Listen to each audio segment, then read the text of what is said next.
العالمين والصلاة والسلام على أشرف الأنبياء والمرسلين وعلى آله وأصحابه ومن تبعه بإحسان إلى يوم الدين.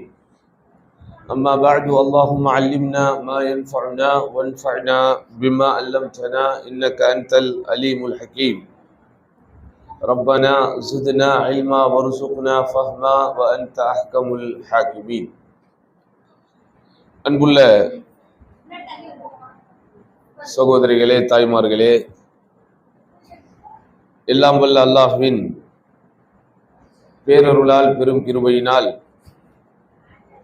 வழமையாக நடைபெற்று வருகிற இஸ்லாமிய சொற்பொழிவு வகுப்பு நிகழ்ச்சியிலே இன்றைக்கு நாம் அனைவரும் கலந்து கொள்ளக்கூடிய நல்லதோர் பாக்கியத்தினை பெற்றிருக்கிறோம். இந்த சிறப்பிற்குரிய சந்தர்ப்பத்தில் எதையெல்லாம் நாம் பேசுகிறோமோ, எதையெல்லாம் கேட்கிறோமோ,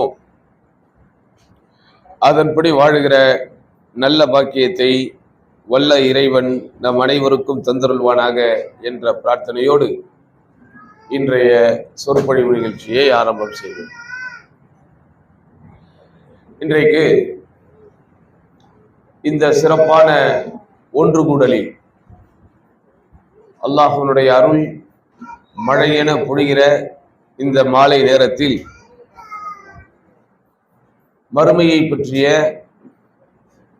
நினைவூட்டலுக்கான ஒரு சபை இது. உலகத்தில் நாம் ஒன்று கூடுகிற எல்லா நேரங்களிலும் பெரும்பாலும் உலகத்தை பற்றியே யோசித்துக் கொண்டிருக்கிறோம். என்ன சமைப்பது, நாளைக்கு யாரை சந்திப்பது, அல்லது நம் வீட்டிற்கு யாரை கூப்பிடுவது, அல்லது நாளைக்கு எதை மார்க்கெட்டிலே போய் வாங்குவது, இப்படியே தான் நம்முடைய சிந்தனைகளும் எண்ண ஓட்டங்களும் ஓடிக்கொண்டிருக்கிறது. இது போன்ற சபைகள் மட்டும் நம்முடைய வாழ்க்கையில் இல்லை என்றால் அல்லாஹ்வை பற்றியோ, மார்க்கத்தை பற்றியோ, மரணத்தை பற்றியோ, மண்ணறையை பற்றியோ அல்லது மறுமையை பற்றியோ நினைவு கூறுவதற்கு நமக்கு சந்தர்ப்பங்களே இருக்காது. நாளுக்கு நாள் இந்த உலகம் பெரிதாகி கொண்டே இருக்கிறது. நாளுக்கு நாள் இந்த உலகத்தினுடைய விவகாரங்கள் பெரிதாகி கொண்டே இருக்கிறது. நமக்கு இருக்கிற கடமைகள் பெரிதாகி கொண்டே இருக்கிறது. நம்முடைய தேவைகள் பெரிதாகி கொண்டே இருக்கிறது. இப்படிதானே? ஒரு 50 வருடங்களுக்கு முன்பு இருந்த ஊரா இன்றைக்கு, அல்லது 20 வருடங்களுக்கு முன்பு இருந்த டவுனா இன்றைக்கு இருக்கிறது. ஒவ்வொரு நாளும் பல்வேறு விதமான மாற்றங்கள், பல்வேறு விதமான புதிய புதிய விஷயங்கள் எத்தனையோ ஊருக்குள் வந்து கொண்டே இருக்கிறது. ஆனால் புதிதாக பிரம்மாண்டமாக இந்த ஊருக்கு வருகிற எந்த விஷயமாவது நம்மை அல்லாஹ்வை நோக்கியோ மறுமையை நோக்கியோ நெருக்கி வைக்கிறதா? உதாரணமாக, இந்த ஊருக்குள் ஒரு புதிய ஜவுளி கடை திறந்திருக்கிறார்கள். பிரம்மாண்டமான ஜவுளி கடை அல்ல, அது ஜவுளி கடல் என்று விளம்பரம் செய்து ஒரு 4-5 மாடிக்கு ஒரு கட்டிடம் வருகிறது என்று வைத்துக் கொள்ளுங்கள். அந்த 4-5 கட்டிடங்கள், 4-5 மாடி கட்டிடங்கள் நமக்கு அல்லாஹ்வை பற்றியோ மறுமையை பற்றியோ நினைவூட்டுகிறதா? இல்லை. மார்க்கெட்டில் புதிதாக 4-5 கடைகள் வந்திருக்கிறது, அல்லது அங்கே ஒரு வணிக வளாகம் வந்திருக்கிறது, அல்லது அங்கே ஒரு மருத்துவமனை வந்திருக்கிறது, அல்லது இங்கே ஒரு ஷாப்பிங் மால் வந்திருக்கிறது என்று எது ஊருக்குள் புதிதாக வந்தாலும் அவைகள் எல்லாமே நமக்கு உலகத்தை பற்றிய சிந்தனைகளை தான் என்ன செய்யுது? அதிகப்படுத்துகிறது. நம்முடைய வாழ்க்கையில் அன்றாடம் யாரோடவெல்லாம் நாம் பேசுகிறோமோ, எதோடவெல்லாம் நாம் பழகுகிறோமோ, அல்லது எதோடெல்லாம் நாம் புழங்கி கொண்டிருக்கிறோமோ, அவைகளில் எதெல்லாம் உங்களுக்கு மார்க்கத்தையும் மறுமையையும் நினைவூட்டக்கூடியதாக வைத்திருக்கிறீர்கள். உதாரணமாக, நான் ஒவ்வொரு நாளும் காலை ஒரு கட்டை பையை எடுத்துக்கொண்டு 7 மணிக்கு மார்க்கெட்டுக்கு போவேன். அங்கே போனால் எனக்கு அல்லாஹ்வை பற்றி மாத்திரமே தான் ஞாபகம் வரும் அப்படி சொல்ல முடியுமா? அல்லது 10 மணிக்கு நாங்கள்லாம் கிளம்பி ஆத்துக்கு போவோம், அந்த ஆத்துக்கு போய் குளிச்சா எங்களுக்கு அப்படியே மறுமையை பற்றிய ஞாபகம் தான் வரும் அப்படின்னு சொல்ல முடியுமா? இல்லை. இதெல்லாம் நான் போகக்கூடாதுன்னு சொல்ல வரல. அங்கே எங்கேயுமே நமக்கு அல்லாஹ்வை பற்றியோ மறுமையை பற்றியோ நினைப்பதற்கோ அல்லது யாராவது நமக்கு ஞாபகப்படுத்துவதற்கோ என்ன கிடையாது, வாய்ப்புகளோ சூழல்களோ இல்லை. அப்போ இப்படி உலக விவகாரத்தோடு தொடர்பு கொண்டிருக்கிற நம்முடைய வாழ்க்கையில் ஒரு குறிப்பிட்ட நேரமாவது என்ன செய்யணுமா? மறுமையை பற்றி சிந்திப்பதற்கும் சொர்க்கத்தின் மீது ஆசை கொள்வதற்கும் ஒரு வாய்ப்பை நமக்கு நாமே உருவாக்கி கொள்ள வேண்டும். அப்படிப்பட்ட ஒரு இடம்தான் இந்த சபை. இப்படிதானே? இந்த தேவை யாருக்கு இருந்துச்சு? நான் உங்களுக்கு நிறைய விஷயங்களை அடுக்கிக் கொண்டே போனேன். வணிக வளாகங்கள் வருகிறது, அல்லது மருத்துவமனைகள் வருகிறது, அல்லது பெரும் பெரும் கட்டிடங்கள் வருகிறது, பெரும் பெரும் ஷாப்பிங் மால்கள், இது எல்லாமே துனியாவுக்கானது. ஆனா சஹாபாக்களுடைய காலத்தில் வரக்கூடிய எந்த விஷயங்களாக இருந்தாலும் அவைகள் பெரும்பாலும் எதற்கானது? மறுமைக்கானது வரும். ஆனாலும் அவர்கள் என்ன செய்வாங்க? ஒருவர் சந்திக்கிற போது தாலு நுக்மின் சாஆ அப்படிம்பாங்களாம். தாலு நுக்மின் சாஆ, வாருங்கள் ஒரு மணி நேரம் நாம் ஈமான் கொள்வோம் அப்படின்னு. அவங்க என்ன ஈமான் கொள்ளாமலா இருந்தார்கள்? ஈமானுக்கு அடையாளமே அவர்கள் தானே, ஈமானுக்கு உதாரணமே அவர்கள் தானே. ஈமானை பற்றி எந்த விஷயங்கள் நாம் பேசினாலும் நமக்கு எடுத்துக்காட்டு யாரிடத்திலே இருக்கிறது? யார்ட்டமா இருக்கு? சஹாபாக்கள்கிட்ட தான் இருக்கு. இப்படிதானே? உதாரணமா கால் வீங்க வீங்க தொழக்கூடியது அப்படின்னு இரவு தொழுகையை பற்றி பேசினால் யாரை பத்தி பேசுவோம்? உஸ்மான் ரலியல்லாஹு பத்தி பேசுவோம், ஸைனப் ரலியல்லாஹு அன்ஹா பத்தி பேசுவோம். இப்படிதானே? தர்மம் பற்றி வருகிறது, உடனே யாரை பத்தி பேசுவோம்? அபூபக்கர் ரலியல்லாஹு பத்தி பேசுவோம், உஸ்மான் ரலியல்லாஹு பத்தி பேசுவோம். இப்படி எதெல்லாம் நன்மையான விஷயங்களாக இருக்கிறதோ அந்த நன்மையான விஷயங்கள் எல்லாவற்றுக்கும் உதாரணமாகவும் முன்மாதிரியாகவும் எடுத்துக்காட்டாகவும் உதாரண புருஷர்களாகவும் வாழ்ந்து மறைந்த அவர்களே ஒரு கட்டத்தில் தங்களை ஒருவர் சந்திக்கும் போது என்ன சொல்லுவாங்களா? சாலு நுக்மின் சாஆ, வாருங்கள் ஒரு மணி நேரம் ஈமான் கொள்ளும். அப்படின்னா என்னன்னா, அந்த ஒரு மணி நேரம் போய் அவர்கள் அமர்ந்து, இதெல்லாம் ரசூலுல்லாஹ்வுடைய காலத்துக்கு பிறகு, ரசூலுல்லாஹ்வுடைய மரணத்துக்கு பிறகு நடந்துச்சு. அல்லாஹ்வுடைய தூதர் ஸல்லல்லாஹு அலைஹி வஸல்லம் சுன்னாக்கள், ஹதீஸ்கள், இறையச்சத்திற்கு தேவையான உபதேசங்கள், மறுமையை பற்றிய நினைவூட்டல்கள், இவைகளே என்ன செய்வாங்க? யோசித்துக் கொண்டிருப்பார்கள். ஏன்? இன்றைக்கு உலகத்தில் எதையெல்லாம் நாம் பார்க்கிறோமோ அவைகள் எல்லாமே ஒரு கட்டத்தில் அழிந்துவிடும், ஒழிந்துவிடும், முடிந்துவிடும். எதுவுமே இதெல்லாம் நம்ம இந்த உலகத்தில் பார்க்கிறோம், இதெல்லாம் நமக்கு பிரம்மாண்டமாக தெரிகிறதோ, பெரும் பெரும் கட்டிடங்கள், பெரும் பெரும் பங்களாக்கள், பெரும் பெரும் தோட்டங்கள், பெரும் பெரும் ஆறுகள், நதிகள், கடல்கள், இதெல்லாம் கடைசி வரைக்கும் இருந்துருமா? குல்லு மன் அலைஹா ஃபான் வ யப்கா வஜ்ஹு ரப்பிக துல் ஜலாலி வல் இக்ராம். உலகத்தில் உள்ள எல்லாம் முடிந்துவிடும். தனி மனிதனாக என்னிடத்தில் என்னவெல்லாம் இருக்கிறது? அழகு இருக்கிறதா? அறிவு இருக்கிறதா? ஆரோக்கியம் இருக்கிறதா? பொருளாதாரம் இருக்கிறதா? செல்வாக்கு இருக்கிறதா? பதவி இருக்கிறதா? காசு பணம் இருக்கிறதா? கார் பங்களா வைத்திருக்கிறேனா? எல்லாம் முடிந்துவிடும். உலகத்துல முடியாத ஒன்று எதுவுமே இல்லை. அதனால்தான் நல்லா சொல்லிவிட்டான், குல்லு மன் அலைஹா ஃபான். உலகத்தில் இருக்கிற எல்லாமே ஃபான். ஃபான் என்றால் அழிந்துவிடும். அதனால்தான் யாராவது நமது ஊரிலே மரணித்து விட்டால் கூட அதற்கு அறிவிப்பு செய்கிற போது தாருல் ஃபனாவை விட்டும் தாருல் பகாவை நோக்கி போனாரும்பாங்க. தாருல் ஃபனா அப்படின்னா ஃபான், ஃபனா அழியும் உலகம்னு அர்த்தம். பகா அப்படின்னா எட்டர்னல், அப்படியே இருக்கும், நிரந்தரமாக இருக்கும். உலகத்துக்கு பேரு தாருல் ஃபனா, மறுமைக்கு பேர் என்னது? தாருல் பகா. பகானா அப்படியே ரிமைனிங், அப்படியே இருக்கும். ஃபனா அப்படின்னா அழிந்து போய்விடும், முடிந்து போய்விடும். அப்போ இந்த உலகத்தில் எதை நீங்கள் பேசினாலும், எதை நீங்கள் யோசித்தனாலும் எல்லாமே என்னது? அதனாலதான் உலகத்தினுடைய எந்த இழப்பாக இருந்தாலும் ஒரு கட்டத்திற்கு மேல் நம்மை நாமே தேற்றிக் கொள்ள முடிகிறது. எந்த இழப்பா இருந்தால், எதை நாம் இழக்கவே முடியாது என்று நினைப்போமோ, அல்லது எதை நாம் இழந்து விட்டால் ஆஹா இதற்கு ஈடே இல்லை என்று நாம் நினைப்போமோ, இதற்கு இணையே இல்லை என்று நினைப்போமோ, அந்த இழப்பு தாங்க முடியாததுதான். ஆனால் ஒரு கட்டத்திற்கு மேல் நம்ம என்ன செஞ்சிருவோம்? பழகிக் கொள்வோம், அந்த தாக்குதல்களை ஏற்றுக்கொள்வோம், அந்த கஷ்ட நஷ்டங்களை நம்முடைய உடலும் உள்ளமும் தாங்கிக் கொள்ளும். உதாரணமாக என் தாய், என் தந்தை, அல்லது என் கணவர், அல்லது என் மனைவி, அல்லது என்னுடைய மக்கள், அல்லது என்னுடைய வியாபாரம், இப்படி எது வேண்டுமானாலும் எடுத்துக் கொள்ளுங்கள். எது நமக்கு பிரதானமானது, எது நமக்கு முதன்மையானது, எது நமக்கு முதுகெலும்பை போல உள்ளது, எது நம்முடைய உயிருக்கு ஒப்பானது என்று நினைப்போமோ அவைகள் இழக்கும் போது கண்ணீர் விடுவோம், கதறி எழுவோம், அந்த கஷ்டங்களை தாங்கிக் கொள்ள முடியாத அளவிற்கு துவண்டு போவோம். ஆனால் ஒரு வருடம் முடிந்து, 2 வருடங்கள் முடிந்து என்ன ஆயிரும்? நமக்கு அது பழகிடும், அவ்வளவுதான். இதிலிருந்தே தெரிந்து கொள்ளுங்கள், இந்த உலகத்தை அல்லாஹ் சுப்ஹானஹு வ தஆலா நிரந்தரமான ஒன்றாக வைத்திருக்கவில்லை. அப்படி வைத்திருந்தால் யாருக்கெல்லாம் நிரந்தரமான வாழ்க்கையை கொடுத்திருக்கணும்? ரசூலுல்லாஹி ஸல்லல்லாஹு அலைஹி வஸல்லம் நிரந்தரமான வாழ்க்கை அல்லாஹ் கொடுத்திருக்கணும். அல்லது அவர்களுடைய இழப்பை நிரந்தரமான ஒரு இழப்பாக சமூகத்திற்கு ஆக்கி வைத்திருக்க வேண்டும். இன்னைக்கு நம்ம வாப்பா அம்மா மேல வைக்கிற, நம்ம மனைவி மக்கள், குடும்பம், குட்டி, இவங்க மேல வைக்கிற பாசத்தை எல்லாம் விட பெரிய பாசம் இன்னைக்கு சஹாபாக்கள் யார் மேல வச்சாங்க? ரசூலுல்லாஹ் மேல வச்சாங்க. அதனால்தான் அல்லாஹ் அன்-நபி யௌலா பில் முஃமினீன மின் அன்ஃபுஸிஹிம், இந்த நபி, இந்த இறை நம்பிக்கையாளர்களுக்கு, அவரது இறை நம்பிக்கையாளர்களை பொறுத்த வரைக்கும் இந்த நபி அவங்களுடைய உயிரை விட உயர்வானவர். உயிரை தாண்டி ஏதாவது இருக்கா?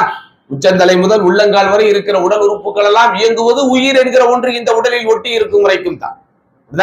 ஆசைப்படுவது, கற்பனை செய்வது, அல்லது உண்பது, உறங்குவது, உடுத்துவது, பருகுவது, இப்படி எதெல்லாம் மனிதனுக்கு இன்பகரமான ஒன்றோ அவைகள் எல்லாமே எது வரைக்கும் நீங்க செய்ய முடியும்? எந்த இடத்தில் இருக்கிறது என்றே தெரியாத ஒன்று.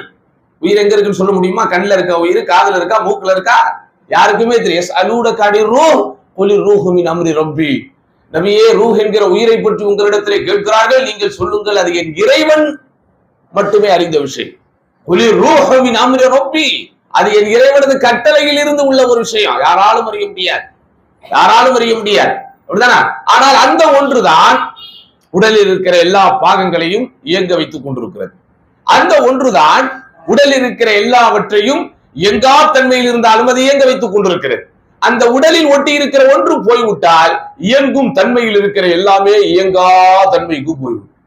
அதனால அல்லாஹ் குர்ஆனில் நபியே, நீங்களே மரணிக்கத்தான் போகிறீர்கள், அஃபஹுமுல் காலிதூன், இவர்களா நிரந்தரமாக வாழப் போகிறார்கள். அப்ப நபி ஸல்லல்லாஹு அலைஹி வஸல்லம் மரணத்திற்கு பிறகு அல்லாஹ்வுடைய தூதருடைய மரண நாளில் சஹாபாக்கள் கண்ணீர் விடத்தான் செய்தார்கள், கஷ்டப்படத்தான் செய்தார்கள். அல்லாஹ்வின் தூதர் மரணித்து விட்டார்களே என்பதை எண்ணி எண்ணி எண்ணி அவர்கள் தங்களுடைய இல்லங்களுக்குள் முடங்கி கொண்டிருந்தால் இஸ்லாமிய சாம்ராஜ்யம் பிரிகிருக்குமா? மக்காவிலும் மதீனாவிலும் பிரச்சாரம் செய்யப்பட்ட இஸ்லாம் இன்றைக்கு இந்தியா வரைக்கும் வந்து, அதுவும் இந்தியாவில் ஏதோ ஒரு மூலையில் இருக்கிற தமிழகம் வரைக்கும் வந்து, அந்த தமிழகத்தில் ஏதோ ஒரு தென்கோடி முனையில் இருக்கிற நம்முடைய திருநெல்வேலி டவுன் வரைக்கும் இஸ்லாம் வந்திருக்கிறது என்றால் அன்னைக்கு அவங்க எல்லாம் செஞ்ச தியாகம். அதனால நீங்க என்ன புரிஞ்சுக்கணும்? உலகத்தில் எதுவாக இருந்தாலும் அதன் மீது ஒரு அளவோடுதான் உங்களுடைய ஈர்ப்பும் பிடிமானமும் இருக்க வேண்டும். எதை நீங்க என்ன செய்யக்கூடாது? ரொம்ப கெட்டியா பிடிக்க முடியாது, பிடிக்கவும் முடியாது. பிடிக்க முடியுமாமா? இப்ப நான் அந்த போனை கையில் வைத்துக் கொண்டே இருக்கிறேன். எவ்வளவு நேரம் வேணாலும் வைக்க முடியும்? எவ்வளவு நேரம் வைக்க முடியும்? அரை மணி நேரம் வச்சிருக்க முடியுமா? ஒரு மணி நேரம் வைத்திருக்க முடியுமா? அப்படியும் என்னை அறியாமல் தூங்கி விட்டான் என் கையில் இருக்கிற இந்த ஒன்று என்னை அறியாமல் என்ன செஞ்சிடும்? இலே விழுந்து விடும். இதுதான் இயல்பு, இதுதான் இயற்கை. அப்ப அதனால்தான் இஸ்லாம் நம்மை எந்த இழப்புகள் வந்தாலும் அந்த இழப்புகளை ஏற்றுக்கொள்வதற்கு உங்களை பழக்கிக் கொள்ளுங்கள். ஏன்? இது நிரந்தரமானதல்ல. அப்ப எதுங்க நிரந்தரம்? இம்மா ஜன்னத்துன் அவ இம்மா அன்னார், சொர்க்கம் அல்லது நரகம் என்கிற இரண்டு மட்டும் தான் நிரந்தரம். மறுமை வாழ்க்கை தான் என்னது? நிரந்தரம். அதனால்தான் அல்லாஹ்வுடைய தூதர் ஸல்லல்லாஹு அலைஹி வஸல்லம் இந்த இஸ்லாம் என்கிற இந்த மார்க்கத்தை பிரச்சாரம் செய்கிற போது, அல்லாஹுவை பற்றி எடுத்து வைக்கிற போது, இந்த உலகத்தில் உங்களுக்கு எல்லாம் கிடைக்கும், இந்த உலகத்தில் நீங்கள் நிம்மதியாக வாழலாம், இந்த உலகத்தில் நீங்கள் ஆனந்தமாக மகிழ்ச்சியாக ஆடம்பரமாக வாழலாம் என்று எங்கேயுமே சொல்லவில்லை. ரொம்ப ரேரா சொன்னாங்க. இது இஸ்லாமை நீங்கள் பின்பற்றினால், அல்லாஹ்வுக்கு செய்ய வேண்டிய விஷயங்களை நீங்கள் கரெக்டாக செய்தால் உங்களுக்கு இந்த உலகத்தின் ஆட்சி கிடைக்கும், அதிகாரம் கிடைக்கும் என்பதெல்லாம் அல்லாஹ்வின் தூதருடைய வாக்குறுதிகளில் அதிகமானதல்ல. ரொம்ப ரேராக, குறிப்பாக ஓரிரு சந்தர்ப்பங்களில் தான். உதாரணமா நீங்க எல்லாம் வரலாறுல படிச்சிருப்பீங்க, அஹ்ஸாப் என்கிற ஒரு யுத்தம் நடந்தது. அஹ்ஸாப் யுத்தம்னா என்ன யுத்தம்? அகழி யுத்தம். அகழ்னா என்னதுமா? பள்ளம். அகழ்னா என்னது? பள்ளம். எதிரிகள் எல்லாரும் பல படைகளை கூட்டு சேர்த்துக்கிட்டு மதீனாக்குள்ள வந்து எல்லாத்தையும் முடிச்சிடணும்னு நினைச்சு வராங்க. அப்ப அவர்கள் கையில் நிறைய ஆயுதங்கள் இருக்கிறது, நிறைய வீரர்கள் இருக்கிறார்கள். அப்ப அவங்களை உள்ள விட்டோம்னா குறைவான எண்ணிக்கையில் இருக்கிற நம்மால் அவர்களை சமாளிக்க முடியாது. அப்ப அதுக்கு ஒரே தீர்வு என்ன? அவர்களை உள்ளேயே வரவிடாமல் என்ன செஞ்சிடணும்? லாக் பண்ணிடணும். அன்றைக்கு எப்படி அவங்களால இந்த மாதிரி ஷெட்டிலா இருந்துச்சா, கோட்டெல்லாம் அவங்க கிட்ட இருந்துச்சா உள்ள போய் ஒளிந்து கொள்வதற்கு? அப்போ அவங்க என்ன செஞ்சாங்க? மதீனாவை சுற்றி எந்த இடத்துல போய் அவங்க நின்னாங்களோ அங்க பெரிய பள்ளங்களை தோண்டினார்கள். அல்லாஹ்வுடைய தூதர் ஸல்லல்லாஹு அலைஹி வஸல்லம் அவர்கள் உட்பட அந்த பள்ளம் தோண்டுகின்ற பணியிலே ஈடுபட்டார்கள். சஹாபாக்கள் எல்லாம் சாப்பிடுவதற்கு சாப்பாடு கூட இல்லை. வயிற்று பசி தெரியாமல் இருப்பதற்காக வயிற்றில் என்ன செஞ்சாங்க? அவங்க கல்லை கட்டி கொண்டெல்லாம் அந்த பள்ளம் தோண்டுகின்ற பணியிலே ஈடுபட்டார்கள். சரி, பசிக்குதே, கல்லை கட்டிக்கிட்டு இந்த மாதிரி வேலை பார்த்துக்கிட்டு இருக்கிறோமே, போய் ரசூல்லா கிட்ட சாப்பாடு கேட்கலான்ட்டாக்க போனா எல்லார் வயிற்றுலயும் ஒரு கல் இருக்கு, ரசூல்லாவோட வயிற்றுல 2 கல் இருக்கு. அப்ப அந்த நேரத்துல தோண்டு போக கூடாது என்பதற்காக ஒரு கடப்பாறையை வைத்துக் கொண்டு அல்லாஹ்வின் தூதர் பள்ளம் தோண்டுகிற போது அங்க பெரிய பாறை வருகிறது. அந்த பாறையை பலமிக்க நபித்தோழர்களால் கூட அடித்து உடைத்து நொறுக்க முடியவில்லை. ரசூல் ஸல்லல்லாஹு அலைஹி வஸல்லம் அந்த கடப்பாறை எடுத்து ஓங்கி ஒரு அடிக்கிறாங்க. அப்படியே உடைந்து சிதறுகிறது. அந்த சத்தம் ஏற்படுத்தும் பரபரப்பில், அந்த சத்தம் ஏற்படுத்தி யார் பொறுப்பில்? அல்லாஹ்வுடைய தூதர் ஸல்லல்லாஹு அலைஹி வஸல்லம் ஒரு நற்செய்தி சொல்றாங்க. என்னுடைய உம்மத்தாகிய நீங்கள் என்ன செய்வீங்க? ரோமாபுரியை வெற்றி கொள்வீர்கள், பாரசீகத்தை வெற்றி கொள்வீர்கள். இதெல்லாம் எப்ப சொன்னாங்க? 13 ஆண்டு காலம் மக்காவில் அல்லது 13 ஆண்டு காலம் மக்காவில் மிகுந்த சிரமங்களை பட்டுவிட்டு பத்ர், உஹது போன்ற போர்க்களங்கள் எல்லாம் முடிந்து மொத்தமா ரசூலுல்லாஹி ஸல்லல்லாஹு அலைஹி வஸல்லம் நபித்துவம் பெற்று 23 வருஷம் வாழ்ந்தாங்க. இந்த 23 வருடத்துல சற்றேறக்குறைய சுமார் 17 வருடங்களுக்கு பிறகுதான் இந்த மாதிரியான வாக்குறுதி. இது உங்களுக்கு ரோமாபுரி உங்களுடைய ஆட்சியின் கீழ் வரும், பாரசீகம் உங்களுடைய ஆட்சியின் கீழ் வரும், தங்கமும் வெள்ளியும் உங்களுக்கு நிறைய கிடைக்கும், பைத்துல் மால் பெருகும். இதெல்லாம் எப்ப சொன்னது? 15-16 வருஷம் கழிச்சு சொன்னது. அப்ப அந்த 15-16 வருஷம் என்னதான் சொல்லிக்கிட்டு இருந்தாங்க? எதான் சொன்னாங்க? சொர்க்கம் நரகம், சொர்க்கம் நல்லது செஞ்சா சொர்க்கம், தீயது செஞ்சா நரகம். அல்லாஹ் வணங்கினா சொர்க்கம், அல்லாவை மறுத்தால் நரகம். அல்லாவை நீங்கள் ஒருமைப்படுத்தி அல்லாவை மட்டுமே வணங்கி கொண்டிருந்தால் சொர்க்கம், அல்லாவுக்கு நீங்கள் இணை வைத்தால் நரகம். நபியாகிய என்னை பின்பற்றினால் சொர்க்கம், என்னுடைய வழிக்கு மாற்றமாக செய்தால் நரகம். திரும்ப திரும்ப அதான் சொன்னாங்க. மன் அதானி தஹலல் ஜன்னah வ மன் அஸானி தஹலன் நார். இன்னொரு ஹதீஸ்ல என்னுடைய உம்மத்தில் அதாவது எல்லாமே சொர்க்கம் நுழைவார்கள் இல்லா மன் அபா. அல்லாஹ்வுடைய தூதர் என்ன சொல்றாங்க? என்னுடைய உம்மத்தில் எல்லாரும் சொர்க்கத்தில் நுழைவார்கள் இல்லா மன் அபா, மறுத்தவர்களை தவிர. அப்ப சுற்றி இருக்கிற தோழர்கள் யார சொல்லலாம்? மறுத்தவர்கள் என்றால் யார்? எனக்கு கட்டுப்பட்டவனே சொர்க்கத்திற்கு நுழைவான், என்னை மறுத்தவன் நரகத்திற்கு போவான்.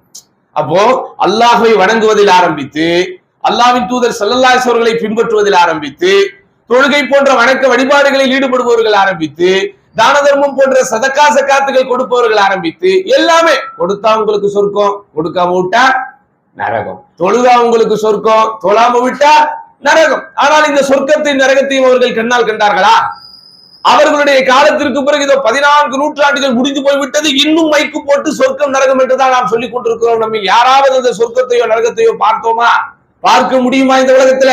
அப்போ பார்க்க முடியாமல் ஒரு விஷயத்தை ஆழமாக 1000 ஆண்டு காலம் நம்ப முடிகிறது என்றால் அதுதான் இஸ்லாம், அதுதான் ஈமான். அதனாலதான் நமக்கு பேர் மூமின்களே. மூமின்களேன்னா என்ன அர்த்தம்? திருநெல்வேலிக்காரங்களேன்னு அர்த்தமா? என்னமா அர்த்தம்? மூமின்களேன்னா நம்பிக்கை கொண்டவர்களேன்னு அர்த்தம். எதை நீங்கள் நம்பிக்கை கொண்டிருக்கிறீர்கள்? இந்த உலகத்தில் நாங்கள் சாகாவரம் பெற்று நிரந்தரமாக வாழ்வோம் என்ற நம்பிக்கை கொண்டிருக்கிறோமா? இந்த உலகத்தின் ஆட்சி அதிகாரம் எல்லாம் எங்களுடைய கைகளுக்குள் வந்து விடும், அமெரிக்காவை விட பெரும் பெரும் வல்லரசை நாங்கள் வென்று காட்டுவோம் என்கிற நம்பிக்கையில் இருக்கிறோமா? இல்லை. அல்லாஹ் என்கிற ஒருவன், அவன் மீது நான் நம்பிக்கை கொண்டிருக்கிறேன், அதனால் உனக்கு பேர் நம்பிக்கை கொண்டவனே. இந்த உலகம் நிரந்தரமானதல்ல, ஒரு நாள் நான் மரணிக்க போகிறேன், மரணித்ததற்கு பிறகு மறுமைக்கு போக போகிறேன். அந்த மறுமையில் இருக்கிற உயர்ந்த சொர்க்க சோலைகளான பெரும் பாக்கியத்தை நான் காணவிருக்கிறேன், அதில் நான் நுழைய ஆசைப்படுகிறேன், அதுவே எனது வாழ்க்கையின் இலக்காக கொண்டிருக்கிறேன். அதை தவிர வேறு எந்த இழப்பை நான் இழந்தாலும் அது எனக்கு பெரிய இழப்பே இல்லை என்கிற அளவிற்கு எனது மனதை நான் பக்குவப்படுத்தி வைத்திருக்கிறேன் என்கிற நம்பிக்கையில் வாழ்வதற்கு பேர் தான் நம்பிக்கையாளர்கள். அந்த நம்பிக்கை உள்ள ஆழமா போனாதான் நம்ம என்ன செய்ய முடியும்? அல்லாஹ்வுக்கும் அல்லாஹ்வுடைய தூதருக்கும் கட்டுப்பட முடியும். அதனால்தான் ரசூலுல்லாஹி ஸல்லல்லாஹு அலைஹி வஸல்லம் அந்த சமூக மக்களை ஒழுங்குபடுத்துவதற்கு, அந்த சமூக மக்களை மேம்படுத்துவதற்கு, அவர்களுக்கு தர்பியத் என்கிற ஒழுக்க பயிற்சியை தருவதற்கு சொர்க்கம் நரகம் என்கிற இரண்டை மட்டுமே பாவித்தார்கள், பயன்படுத்தினார்கள். ரசூல் ஸல்லல்லாஹு அலைஹி வஸல்லம் நபியாக தேர்ந்தெடுக்கப்பட்டு முதல் 2-3 வருஷம் என்ன செய்யறாங்க? ரகசியமாக பிரச்சாரம் செய்து கொண்டிருக்கிறாங்க. ரகசியம்னா என்னது? யாருக்கும் தெரியாம முக்கியமானவங்களை மட்டும் சந்திச்சு, சொந்தக்காரங்களை மட்டும் பார்த்து தனித்தனியா கூப்பிட்டு, எப்பா இந்த சிலைகள் எல்லாம் வணங்காதீங்க, இந்த சிலைகளுக்கெல்லாம் சக்தி கிடையாது, இந்த சிலைகள் எல்லாம் ஒன்றுமில்லாதது, இதெல்லாம் மனித சிந்தனையிலும் மனித கற்பனையிலும் வந்தது, நீங்கள் அழைத்தால் அவர்களுக்கு கேட்காது, அப்படியே கேட்டாலும் பதில் கொடுக்க முடியாது. இன்றைக்கு ஏன் நம்ம தர்காக்களுக்கு போக கூடாது என்று சொல்கிறோம்? அங்கே அடக்கம் செய்யப்பட்டவர்கள் அவுலியாக்கள் என்று அறியப்பட்டவர்களுக்கும் ஏன் கையேந்தாதீர்கள் என்று சொல்லுகிறோம்? நீங்க கையேந்தினா உங்களுக்கு தெரியுமா? இது ஒரு ரியாலிட்டி. இது சமுதாயத்தில் புதிதல்ல. இதை பேசும்போது இவர்கள் வஹாபிகள் புதிதாக வந்து விட்டார்கள். நாங்க புதுசா வரல. 1400 வருஷங்கிறது புதுசா பழசா, அல்லது 100-200 வருஷங்கிறது பழசா? எதுமா பழசு? நான் சொல்றேன், என்கிட்ட 2 பொருள் இருக்கு. இந்த பொருள் 200 வருஷத்துக்கு முன்னாடி வந்துச்சு. 200 வருஷமா? எவ்வளவு பழசு. டக்குன்னு இன்னொன்னு கொண்டு வரேன், குரானை. இது 1400 வருஷத்துக்கு முன்னாடி உள்ளதுங்கிறேன். இப்ப நீங்க என்ன சொல்லுவீங்க? எது பழசு? அப்ப நம்ம சொல்லுகிற எல்லாமே 1400 வருஷம். அப்ப உண்மையிலேயே சீனியர் யாரு? தௌஹீதை சொல்லுகிற, இணை வைப்பியை ஈடுபடாதீர்கள் என்று சொல்லுகிற, நபி ஸல்லல்லாஹு அலைஹி வஸல்லம் மாற்றமாக எதையும் செய்யாதீர்கள் என்று சொல்லுகிற, இதுதான் என்னது?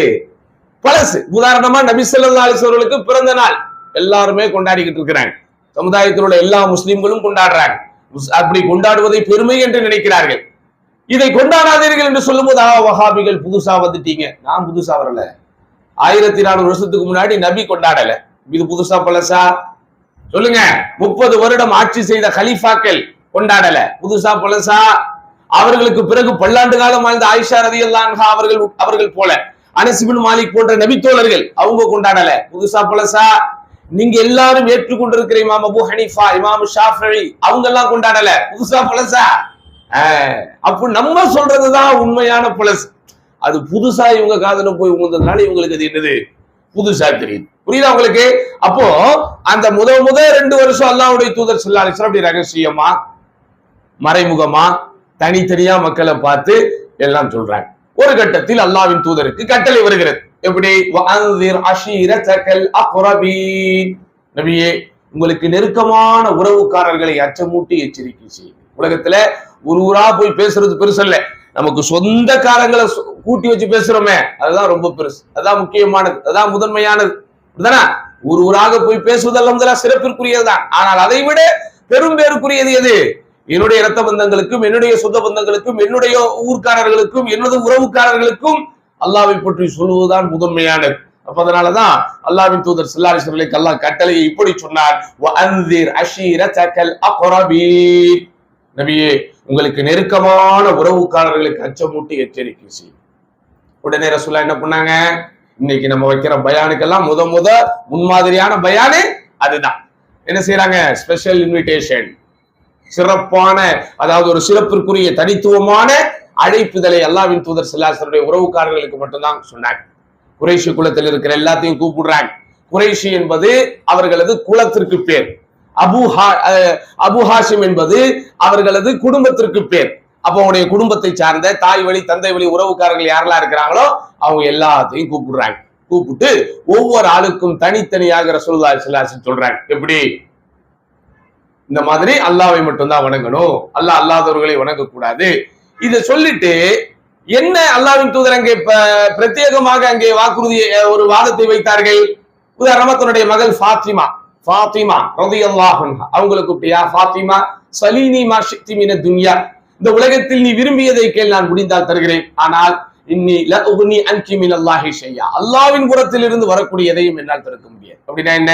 அல்லாஹ்வின் புறத்திலிருந்து உனக்கு சொர்க்கமா நரகமா என்பதை நான் என்ன செய்ய முடியாது, தீர்மானித்து விட முடியாது.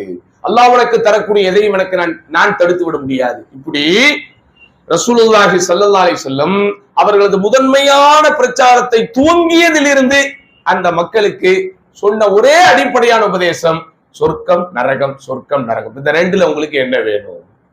இந்த ரெண்டு கூட்டத்துல நீங்க என்ன வாழ ஆசைப்படுறீங்க? குர்ஆனில் வருகிறதா இல்லையா? அஸ்ஹாபுல் மைமனா, வலது கரத்திலே உள்ளவர்கள், வலது பக்கத்திற்கு சொந்தக்காரர்கள். அஸ்ஹாபுல் மஷ்அமா, இடதுபுறத்திற்கு சொந்தக்காரர்கள். நீங்க என்னவா வாழ ஆசைப்படுறீங்க? வலதுபுறத்திலே உள்ளவர்களாக இருக்க வேண்டுமா, இடதுபுறத்திலே உள்ளவர்களாக இருக்க வேண்டுமா? ஃபஅம்மா மன் ஊதிய கிதாபஹு பியமீனிஹி, யாரது வலதுபுறத்திலே அவர்களது பட்டோலை வழங்கப்படுகிறதோ. பட்டோலைன்னா என்னமா? பட்டுச்சோலையா? என்னது பட்டோலைனா? பட்டோலை என்றால் ரெக்கார்ட். இவ்வளவு நாள் நீங்க எப்படி வாழ்ந்திருக்கிறீங்க, என்ன செஞ்சிருக்கிறீங்க, கடமைகளை பண்ணீங்களா பண்ணலையா, எதுலெல்லாம் நீங்க பாஸ், எதுலெல்லாம் நீங்க ஃபெயிலு, என்னென்னதெல்லாம் செஞ்சீங்க, அல்லாஹ்வை எப்படி வணங்குனீங்க, அல்லாஹ்வுக்கு செய்ய வேண்டிய கடமைகளை செஞ்சீங்களா, உங்கள் கணவன்மார்களுக்கு செய்ய வேண்டிய கடமைகளை செஞ்சீங்களா, அல்லது கணவன்மார்களை படாத பாடுபடுத்துறீங்களா, எல்லாம் எழுதி வைக்கப்பட்டு உங்க கையில் கொடுக்கப்படக்கூடிய அந்த ரெக்கார்டுக்கு பேர் தான் பட்டோலை. ஓகே? அப்ப அந்த பட்டோலை எல்லாம் எப்படி கொடுக்கிறான்?